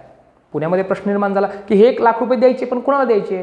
1818ला पेशवाई काढली आणि पेशवाई काढल्यानंतर ब्राह्मणांचा राग नको म्हणून आपण काय करू, हे जे काही 1 लाख रुपये देईल त्यातून काही जर पैसे येतील ते काय करू, आपण दक्षिणा म्हणून ब्राह्मणाला वाटू.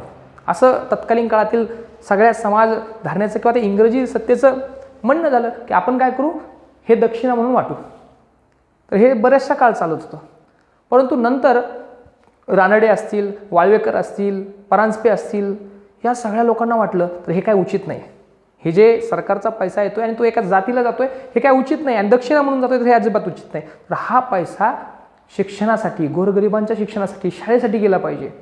तर ह्या व्यवस्थेविरुद्ध बोललं पाहिजे, पण बोलायची हिंमत नाही, कारण व्यवस्था कर्मठ होती, भयंकर अवघड होतं, वाळीत टाकलं जायचं, प्रायचित्त भोगलं जायचं, त्यामुळे यांच्यात तर धमक नव्हती. मग बोलावं कोणी, तर हे सगळे लोक आले महात्मा फुलेकडे आणि सांगितलं महात्मा फुलेंना की दक्षिणा प्राईज फंड नावाचं असं काहीतरी प्रकरण आहे, तिथं ब्राह्मणांनाच पैसे दिले जातात, तर हेच पैसे जर आपल्या शाळेला भेटले तर दलितांचा उद्धार होईल, शाळा काढली जातील. महात्मा फुले म्हणले रेडी आहे, आपण या व्यवस्थेच्या विरोधात लढायला तयार आहोत. आणि त्यांनी दक्षिणा प्राईज फंडाच्या विरोधात एक मोहीमच महात्मा फुलेंनी आणि या सगळे वाळवेकर, रानडे आणि परांजपे यांनी हातात घेतली आणि महात्मा फुले त्या चळवळीचं नेतृत्व करू लागले. नंतर ब्रिटिशांनी ते जे दक्षिणा प्राईज फंड आहे तो बंद करून टाकला आणि नंतर दक्षिणा प्राईज फंडच्या विरुद्ध म्हणजे वेगळी अस्पृश्यांच्या शाळेसाठी मदत सुरू केली. तर हा दक्षिणा प्राईज फंड विवाद सुद्धा महात्मा फुलेंच्या जीवनामधील हे लक्षात घेतलं पाहिजे.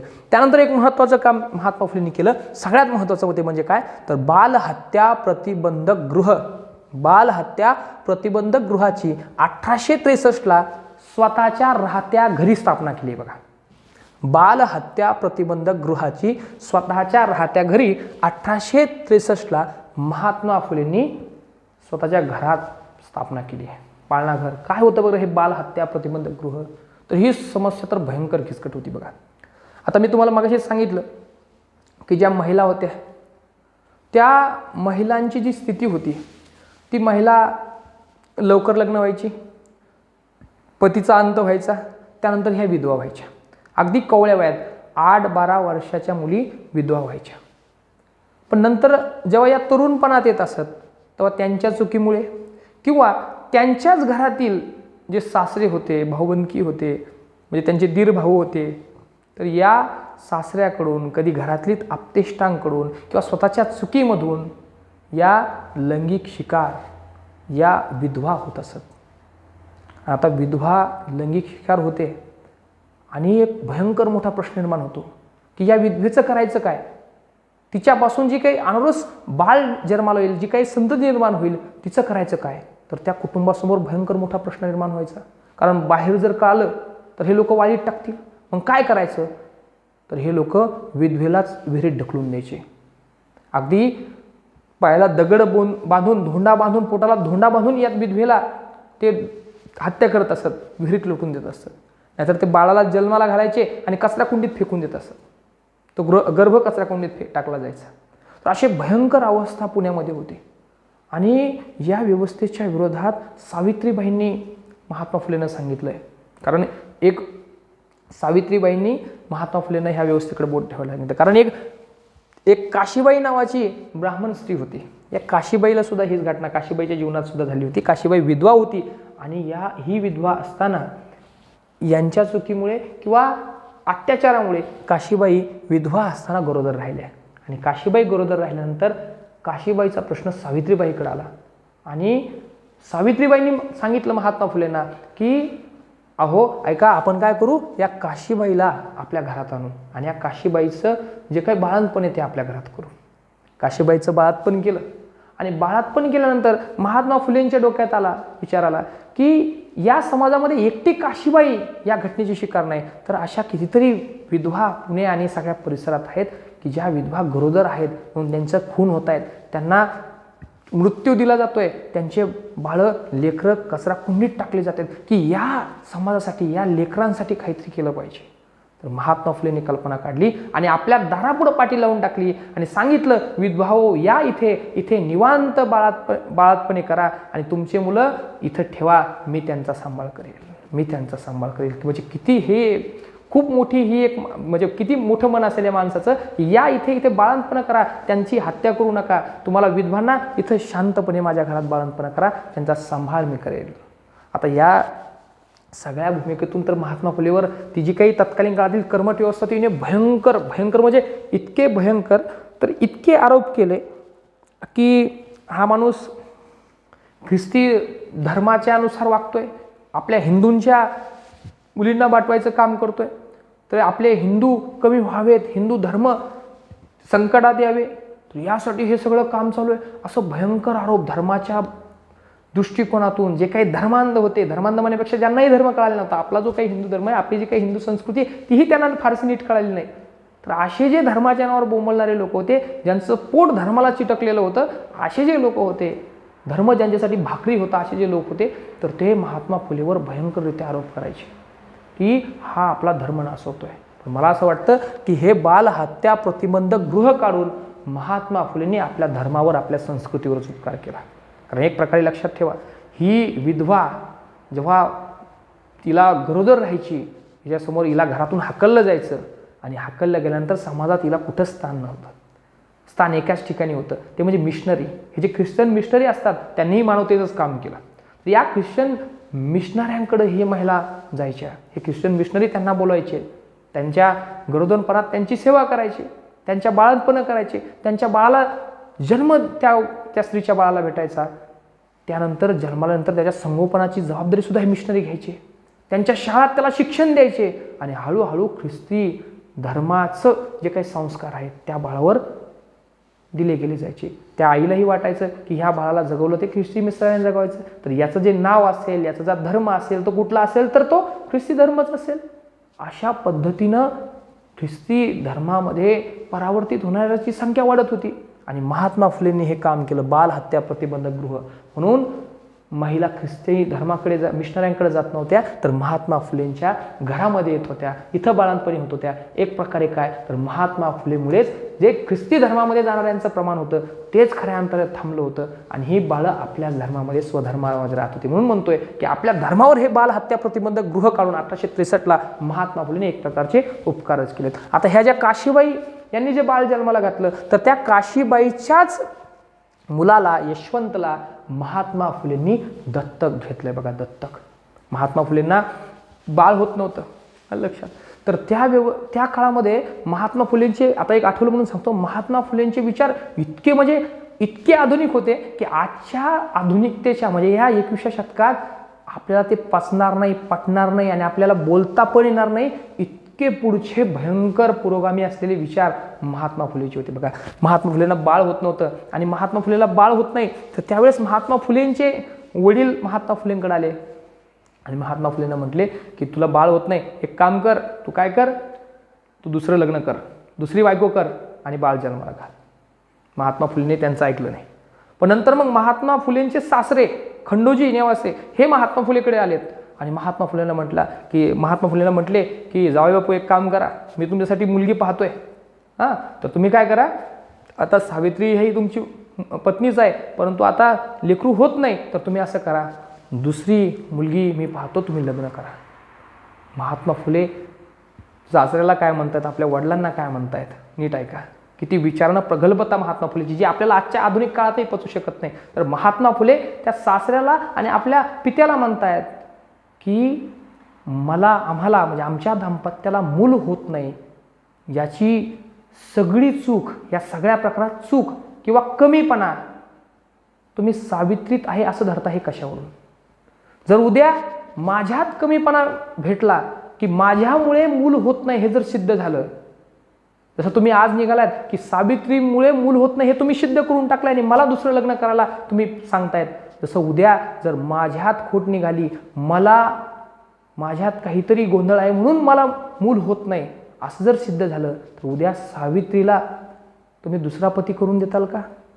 म्हणजे किती भयंकर हे विचार आहेत, किती म्हणजे आजच्या काळातही आपण विचार करू शकत नाही, आजच्या काळातही वाक्य बोलू शकत नाही, असे विचार महात्मा फुलेंचे. इतका हा समाजसुधारक आहे, इतका मोठा समाजसुधारक आहे. तर त्यासाठी बालहत्या प्रतिबंधक गृह महात्मा फुलेंनी 1863 साली काशीबाई यांचं जे दत्तक मुलगा यशवंत, डॉक्टर, त्यानंतर ते डॉक्टर पण झाले, डॉक्टर यशवंत फुले यांच्या रूपाने दत्तक घेतला होता.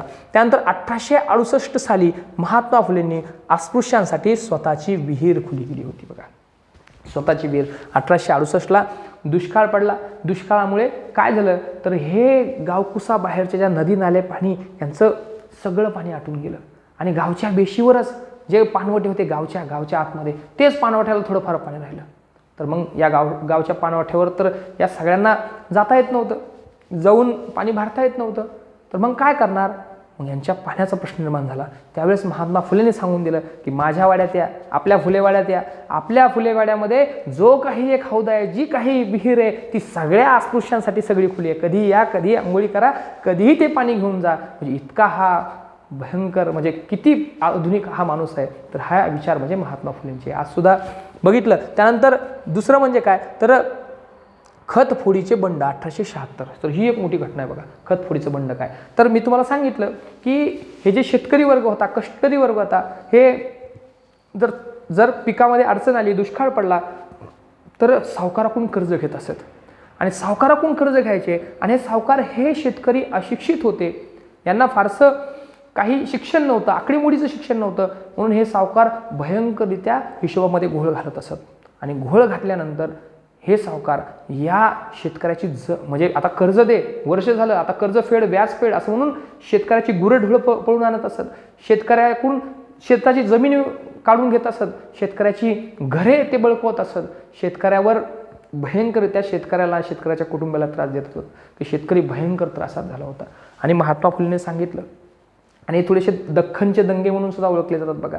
सावकाराच्या विरोधात आपले पुणे आणि पुण्याजवळचं जे काही शिरूर प्रांत आहे, शिरूर आणि नगरच्या दरम्यान हे सगळे दख्खनचे दंगे म्हणून सुद्धा एक खतफोडीचं बंड ओळखलं जातं. 1876ला हे दख्खनचे दंगे म्हणून सुद्धा उभा ठाकली होती. त्यावेळेस महात्मा फुले म्हटले होते की तुम्ही काय करा, तर तुम्ही या व्यवस्थेच्या विरोधात उभा राहा, तुम्ही काय करा, तर तुम्ही प्रश्न विचारा, व्यवस्थेलाही प्रश्न विचारा आणि सरकारलाही प्रश्न विचारा आणि सांगा आमच्या शेतकऱ्यासाठी काहीतरी द्या. त्यानंतर एक ॲग्रिकल्चर ॲक्ट सुद्धा केला होता आणि या खतफोडीच्या बंडामधून शेतकऱ्यांना थोडीफार मदतही केली होती. तर असं खतफोडीचं बंड कोणी केलं होतं, तर खतफोडीच्या बंडामध्ये सुद्धा नेतृत्व महात्मा फुले यांनीच केलं होतं. त्यानंतर 1817ला धनकवडी येथे 1877 साली धनकवडी, पुण्याजवळ धनकवडी येथे व्हिक्टोरिया अनाथ आश्रम महात्मा फुलेंनी काढला होता. हा कशासाठी काढला होता, तर 1877-76 दुष्काळ होता आणि दुष्काळामध्ये अन्नासाठी भयंकररित्या माणसे अन्नाच्या शोधात होती.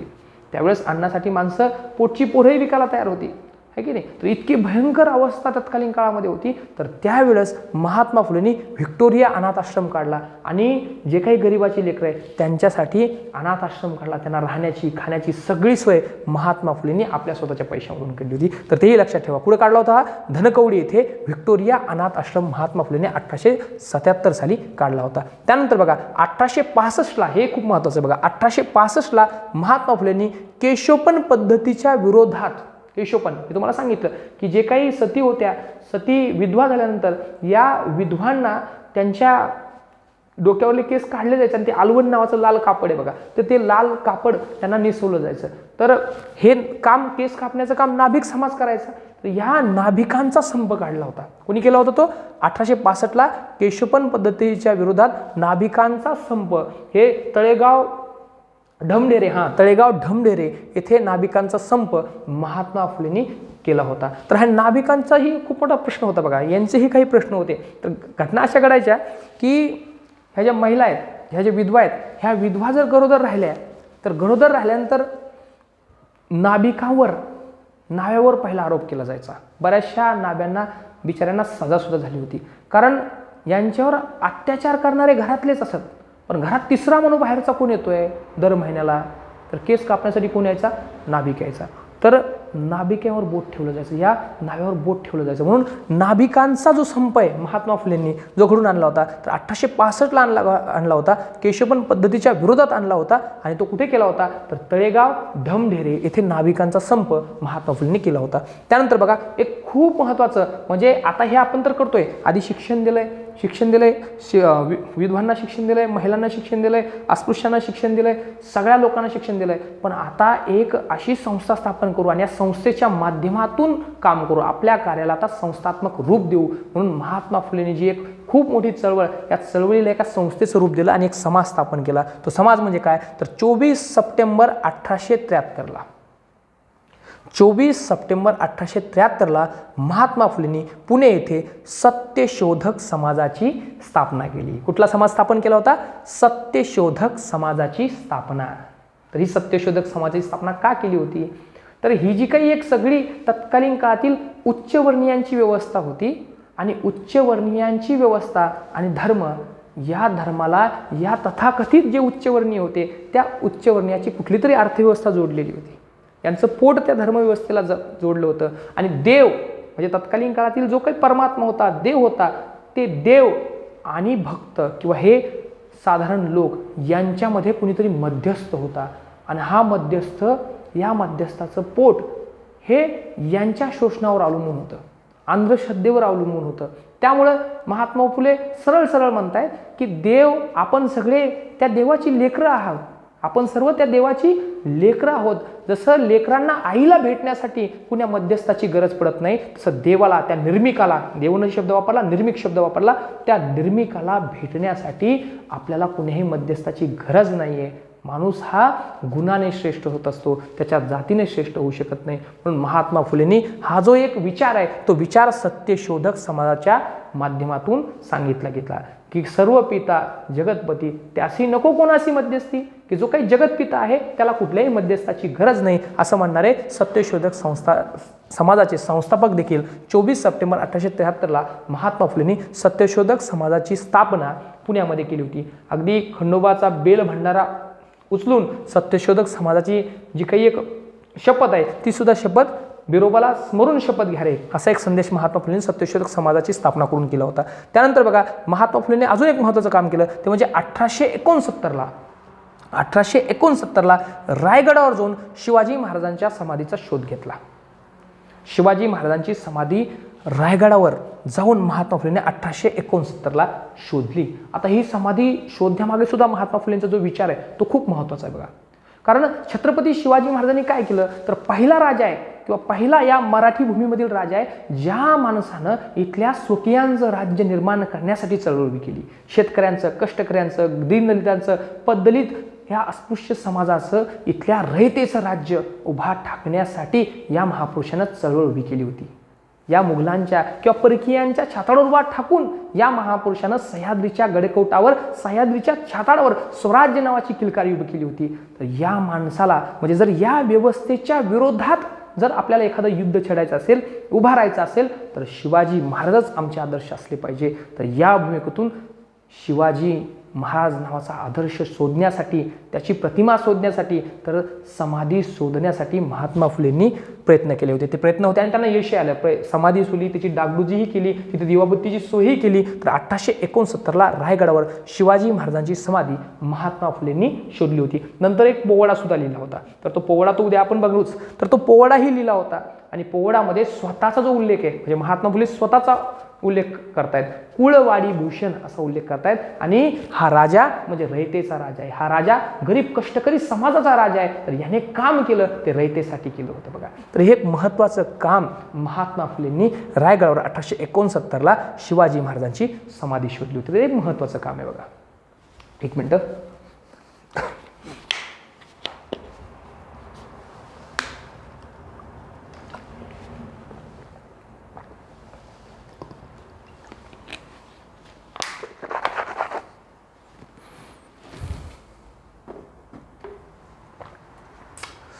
त्यानंतर बघा महात्मा फुले हे 1876 ते 1882ला पुणे नगरपालिकेचे सदस्य देखील होते बघा. कधी 1876 ते 1882 पुणे नगरपालिकेचे सदस्य होते बघा.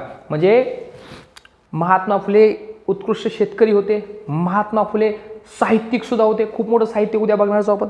महात्मा फुले हे कॉन्ट्रॅक्टर होते, बांधकाम व्यावसायिक होते, शिक्षण तज्ज्ञ होते. अशा वेगवेगळ्या भूमिकेतून महात्मा फुले होते आणि खऱ्या अर्थानं एक उत्तम राजकारणी सुद्धा होता. म्हणजे असे थोर माणसं सुद्धा नगरसेवक होते, तत्कालीन काळात होते. हे खूप मोठी नगरपालिकेचं एक सौंदर्य बघा. तर ह्या 1876 ते 1882 काळात महात्मा फुले पुणे नगरपालिकेचे सदस्य होते. सदस्य म्हणून सुद्धा त्यांनी बरेचसे काम केलं की 1876-77 दरम्यानच जो काही एक लॉर्ड लिटन तत्कालीन काळचा व्हाईसरॉय होता, तर त्या व्हाईसरॉयला मानपत्र द्यायचं. व्हाईसरॉयला मानपत्र द्यायचं. मानपत्र म्हणजे काय की तो आमचा राजा आहे असं म्हणून उदो त्याचा करायचा आहे. तर ते मानपत्र देण्याच्या विरोधात महात्मा फुले आवाज उठवत आहेत.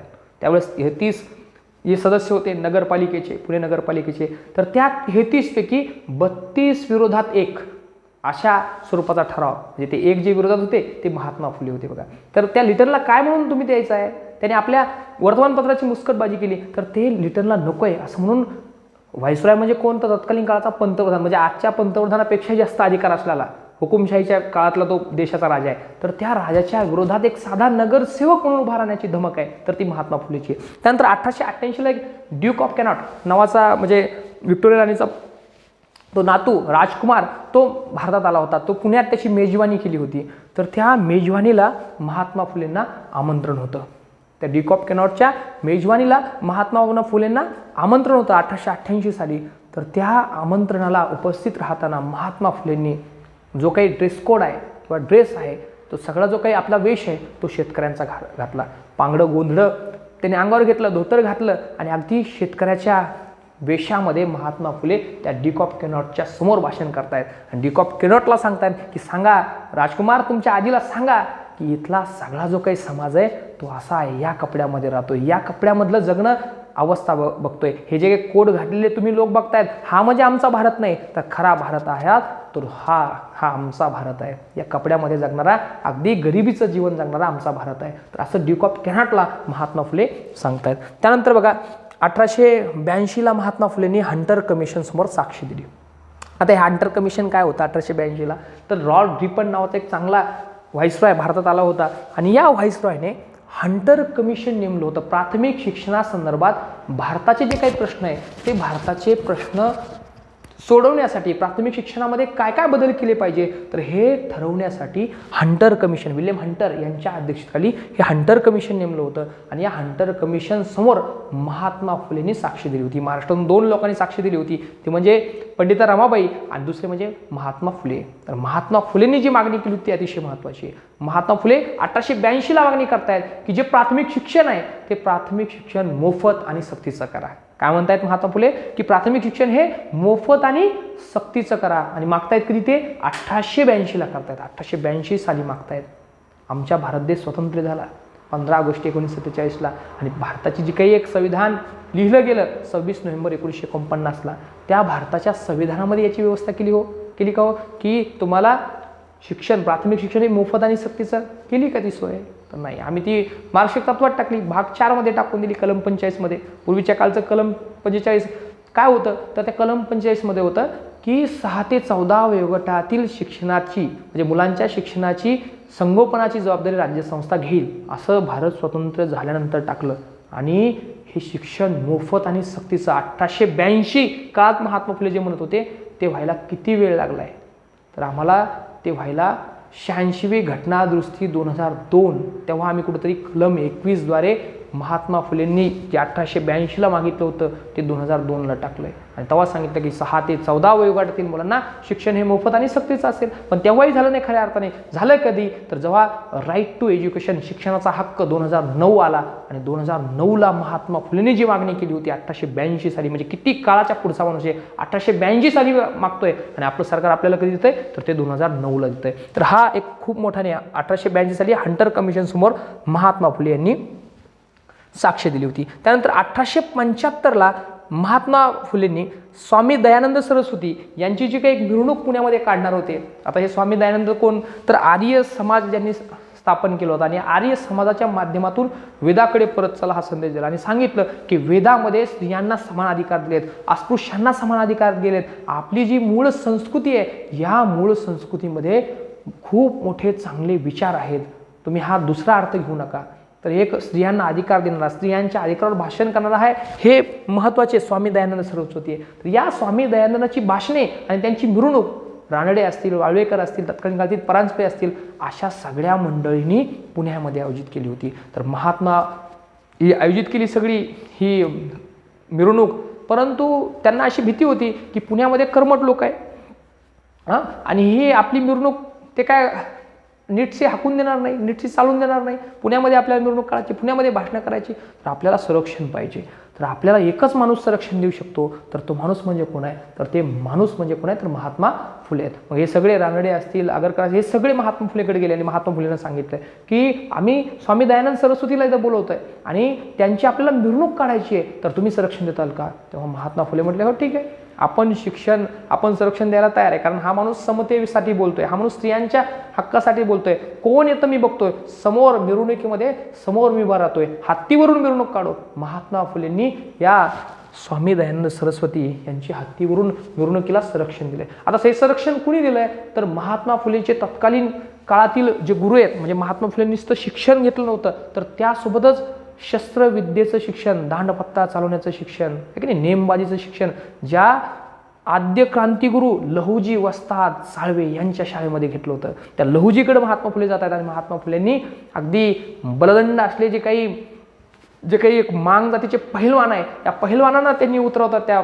सगळ्या मिरवणुकीमध्ये. असे 100 पहिलवानाची फौज उतरवत आहेत आणि महात्मा फुले असे समोर चालतात. म्हणजे किती भयंकर हे दृश्य असेल बघा. तर महात्मा फुले समोर चालत आहेत आणि ही सगळी स्वामी दयानंद सरस्वतीची मिरवणूक महात्मा फुलेंच्या संरक्षणाखाली पुण्यामध्ये घडते. पण पुण्यामधील चमत्कारिक लोक, पुण्यांनी ठरवलं की असं तर आता हे बलदंड लोक आलेत, मल्ल आलेत, यांच्याविरुद्ध तर आपल्याला काही करता येत नाही. तर पुण्यामधील लोकांनी, जे कर्मठ लोक होते, ज्यांचा विरोध होता स्वामी दयानंद सरस्वतीला, त्यांनी काय केलं, एका गाढवाची मिरवणूक काढली. त्याला म्हणजे हे गर्भदानंद आहे, ते दयानंद, तर हे कोण आहे, गर्भदानंद, म्हणून त्या गाढवाची मिरवणूक काढली होती. तर असाही प्रकार महात्मा फुलेंच्या त्या काळात घडला होता. तर 1875ला स्वामी दयानंद सरस्वती यांची हत्तीवरून मिरवणूक महात्मा फुलेंनी काढली होती, तिला संरक्षण दिलं होतं, ते हे पाहू.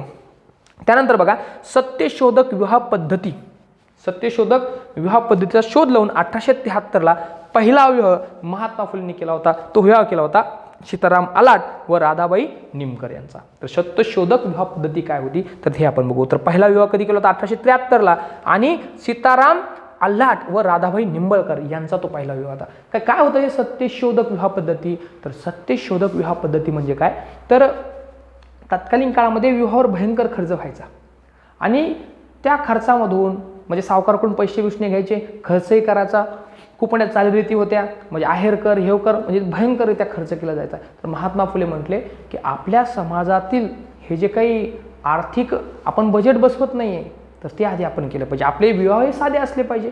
तर त्यासाठी महात्मा फुलेंनी सत्यशोधक विवाहाचा पुरस्कार केला आणि त्याच्यात सांगितलं की जे काही सगळे मंडळी असतील, कुठलेही म्हणजे पंडित असेल, ब्राह्मण असेल, त्यांना बोलवायचं नाही. हां, आपणच आपले म्हणजे वधूंनी आणि वरांनी स्वतः ते मंगलाष्टका म्हणायचे, एक प्रार्थना म्हणायची. आणि त्यात पुरुषांची प्रार्थना पण खूप मजेदार होती बघा. स्थापया स्त्रियांचे अधिकार मी, स्थापया स्त्रियांचे अधिकार मी सदा झटतो मी, असं काहीतरी प्रकारची एक प्रार्थना त्या काळात म्हणली जायची. म्हणजे थोडक्यात काय, तर इथं सुद्धा स्त्री संस्कृती, स्त्रियांना पुढे पण भेटावं यासाठी महात्मा फुले प्रयत्न करत आहेत. तर अशी ही सत्यशोधक विवाह पद्धती महात्मा फुलेंनी शोधून काढली होती. आणि पहिला विवाह जो केला होता 1873ला पहिला विवाह काढला होता, तो म्हणजे सीताराम आल्हाट आणि राधाबाई निमकर यांचा पहिला विवाह झाला होता. आता बघा, तिथे एक अजून एक घटना घडली. तर 1875 म्हणजे 1874 तो विवाह झाल्याच एक जे विनायक बुवा जोशी होते, तर या विवाहाच्या विरोधात कोर्टामध्ये गेले होते बघा. त्यांना कोर्टामध्ये का गेले, ते म्हटले की ब्राह्मण पंडित नसताना हा विवाह केला गेलाय आणि हा विवाह या व्यवस्थेला मान्य नाही, म्हणून यांचा विवाह झालेलाच नाहीये. जी काही दक्षिणा होती त्या काळातील काहीतरी 6.5 रुपये काहीतरी त्यांची दक्षिणा होती, ती 6.5 रुपये दक्षिणा आम्हाला द्या, नाहीतर हा विवाह कॅन्सल करा, असं म्हणून हे जे काही विनायक बुवा जोशी आहे, हे विनायक जोशी कोर्टामध्ये गेले आणि कोर्टामध्ये एक खटला काढला होता, तो खूप मोठा गाजलेला, विनायक बुवा जोशी वर्सेस महात्मा फुले खटला होता. लक्षात, तर तो खटला होता आणि त्या खटल्यामध्ये तहसीलला थोडाफार वेगळा निकाल लागला. पण उच्च न्यायालयात, मुंबई उच्च न्यायालय, बॉम्बे उच्च न्यायालयात हा जेव्हा खटला गेला हायकोर्टमध्ये, तेव्हा के.टी. तेलंग उच्च न्यायालयाचे ते न्यायाधीश होते, त्यांनी खटल्याचा निकाल महात्मा फुलेंच्या बाजूने दिला आणि सांगितला की पंडितजी नसले तरी विवाह होऊ शकतात आणि पंडितजीला दक्षिणा नाही दिली तरीही विवाह होऊ शकतात आणि ते विवाह मान्य होऊ शकतात. म्हणून सत्यशोधक विवाह पद्धतीला सरकारची मान्यता, कोर्टाची मान्यता कधी भेटली, तर ती भेटली होती 1875ला. आणि तो खटला काय होता, तर विनायक बुवा जोशी वर्सेस महात्मा फुले हा खटला होता. त्यातनं आता आपण बघितलंच 1888ला ड्यूक ऑफ कॅनॉटची भारत भेट, ड्यूक ऑफ कॅनॉटची भारत भेट भारतात झाली होती. तर तत्कालीन काळात महात्मा फुलेंनी शेतकऱ्याचा वेश परिधान केला होता, हेही मी तुम्हाला सांगितलंच आहे. त्यानंतर 1889ला काँग्रेसचं जे काही मुंबई इथं अधिवेशन भरलं होतं, तर त्या मुंबई येथील अधिवेशनामध्ये महात्मा फुलेंनी त्या 1889च्या मुंबईच्या अधिवेशनासमोर 30 फूट उंचीचा गवताचा शेतकऱ्याचा पुतळा उभा केला होता आणि सांगितलं होतं राष्ट्रीय काँग्रेसला की तुम्ही फक्त वकील लोकांचे, तुम्ही फक्त IAS लोकांचे, तुम्ही फक्त सुशिक्षितांचे प्रश्न मांडतात, उच्चवर्णीयांचे प्रश्न मांडतात, आमच्या गरीब शेतकऱ्यांचे, आमच्या अस्पृश्यांचे, महिलांचे प्रश्न काँग्रेस मांडत नाही, म्हणून काँग्रेस ही सगळ्यांची होऊ शकत नाही. महात्मा फुलेंनी काँग्रेसला देखील 1889ला शेतकऱ्यांचा पुतळा उभा करून विरोध केला होता आणि ते सत्य होतं तत्कालीन काळात. 1857ची जी क्रांती, उठाव झाला होता, त्या उठावाला सुद्धा महात्मा फुलेंचा विरोध आपल्याला दिसून येतो बघा इतिहासात पहिल्यांदा. कारण महात्मा फुले म्हणतात की आपण 1857चा उठाव करू, उठाव केल्यानंतर कदाचित इंग्रजांचं सरकार जाईल, पण इंग्रजांचं सरकार झाल्यावर कोणाचं सरकार येईल, पुन्हा तीच पेशवाई आमच्या उरावर येईल बसायला आणि पुन्हा ती पेशवाई, पुन्हा ती अस्पृश्यता, पुन्हा आमच्या कमरेला ते झाडू, पुन्हा ते गाडगं मडकं. म्हणून ह्या इंग्रजी संस्थेने किंवा इंग्रजी सत्तेने आम्हाला गोरगरिबांच्या आयुष्यामध्ये शिक्षण दिलं. त्यामुळं भले झाले त्यांची क्रांती उलटली, तर असं देखील महात्मा फुले म्हणतात. म्हणजे थोडक्यात काय की सामाजिक क्रांतीच्या बाबतीत महात्मा फुले हे अगदी जहाल होते. जहाल म्हणण्यापेक्षा क्रांतिकारकच होते, जहालाच्या पुढे क्रांतिकारक होते. पण राजकीय क्रांतीच्या बाबतीत महात्मा फुले हे मावाळ होते, हे आपल्याला दिसत होते. आणि ते सत्य होतं, कारण राजकीय क्रांती करू पण आधी सामाजिक क्रांती म्हणजे सामाजिक प्रश्न आधी की राजकीय प्रश्न, हा जो टिळक आगरकर वाद आहे त्याच्यात महात्मा फुले हे खंदे सामाजिक क्रांतीच्या पाठीमागे उभं राहतात आणि सांगतात की आधी समाज सुधारला पाहिजे, राजकीय परिपक्वता हळूहळू येईल आणि राजकीय स्वातंत्र्य भेटेलच, पण तत्पूर्वी आपल्या समाजातील जे अस्पृश्यांचे प्रश्न आहेत, दीनदलिताचे प्रश्न आहे, महिलांचे प्रश्न आहे, ते महिलांचे प्रश्न अग्रक्रमाने सुटले पाहिजे. तर हे प्रश्न महात्मा फुलेंनी अगदी 150-200 वर्षापूर्वी हे सोडण्यासाठी प्रयत्न केला होता. परंतु आजही अस्पृश्यांचे जे प्रश्न आहे, अजूनही जो काही धर्मामध्ये जातीचा संघर्ष होता तो कुठंतरी थांबताना आपल्याला दिसतोय. पण जातीमधला आता जात हे कन्सेप्ट आहे आणि त्या जातीमध्ये एक संघर्ष, नवा संघर्ष पेटताना दिसतोय. काय की जातीमधील श्रीमंत आणि जातीमधील गरीब यांच्यामध्येच आता संघर्ष आहे बघा, यांच्यामध्येच भयंकर. आणि हेच म्हणजे बघा आता कुठल्याही जातीला शोषण फारसं राहिलेलं नाही, परंतु बंदीकृत जातीमध्येच एका श्रीमंत वर्गाकडून त्यांच्याच गरिबांचे हक्क काढून घेऊन, त्याच जातीमधील गरिबांचे हक्क काढून घेऊन ते शोषण आज चालू झालंय. तर मला असं वाटतं जाती व्यवस्था समाप्तीकडे याची वाटचाल आहे. कारण जेव्हा एकाच जातीमध्ये कप्पीकृत भांडणं लागतील तेव्हा जाती व्यवस्था मोडून पडेल. अजून सुद्धा अस्पृश्यता, जाती व्यवस्था हे प्रश्न जिवंतच आहे ना. अजून म्हणजे काय तर बारसल जर सांगायचं झालं तर अजून सुद्धा आपल्याला जाती व्यवस्था हे प्रश्न कसे म्हणजे किती मोठे आहेत प्रश्न, तर हे आपल्याला अजूनही कळू शकतं. म्हणजे अगदी आज सुद्धा आपल्याला जर समजा ह्या शहरामध्ये जर आपल्याला कुठं घर घ्यायचं असेल, प्लॉट घ्यायचा असेल तर आपण आधी काय विचारतो, शेजारी कोण आहे बघा, शेजारी विचारा कोण आहे. तर आपण हे शेजारचे कोण आहे हे विचारून आधी हे करतोय, म्हणजे जात घेतोय, कुणी आहेत का, कुणी अस्पृश्य आहेत का याचा विचार करा मग घ्या. म्हणजे ही मानसिकता अजून सुद्धा आपली जिवंत. हे जे रिअल आहे ते रिअल आहे, कोणाला राग येईल काय म्हणजे खरं आहे ते खरं आहे. अजूनही अस्पृश्यता आमच्या मनात आहेच कुठं ना कुठं तरी अजून सुद्धा. म्हणजे आत्ता 2 महिन्यापूर्वी मी म्हणजे आपल्या महाराष्ट्रात सुद्धा असं ठळक पद्धतीने नाव विचारल्यानंतर जात विचारत नाही. म्हणजे आडनाववरून काय जाते बाबा तुझं याच्यावरून काय असं लावला जातो, याच्यावरून प्रयत्न केला जातो. परंतु अजूनही युपीमध्ये 2 महिन्यापूर्वी मी युपीला गेलो, उत्तर प्रदेश, तिथं असं सरळ विचारलं जातं की ए पंडित हो क्या. म्हणजे आमची गाडी धरली होती 4 व्हीलर आणि ते थोडंसं चालू होतं आमचा जो काही गाडी धरल्यावर जो कार्यक्रम चालतो की द्यानासाहेब, सोडणासाहेब असा काहीतरी कार्यक्रम चालू होता.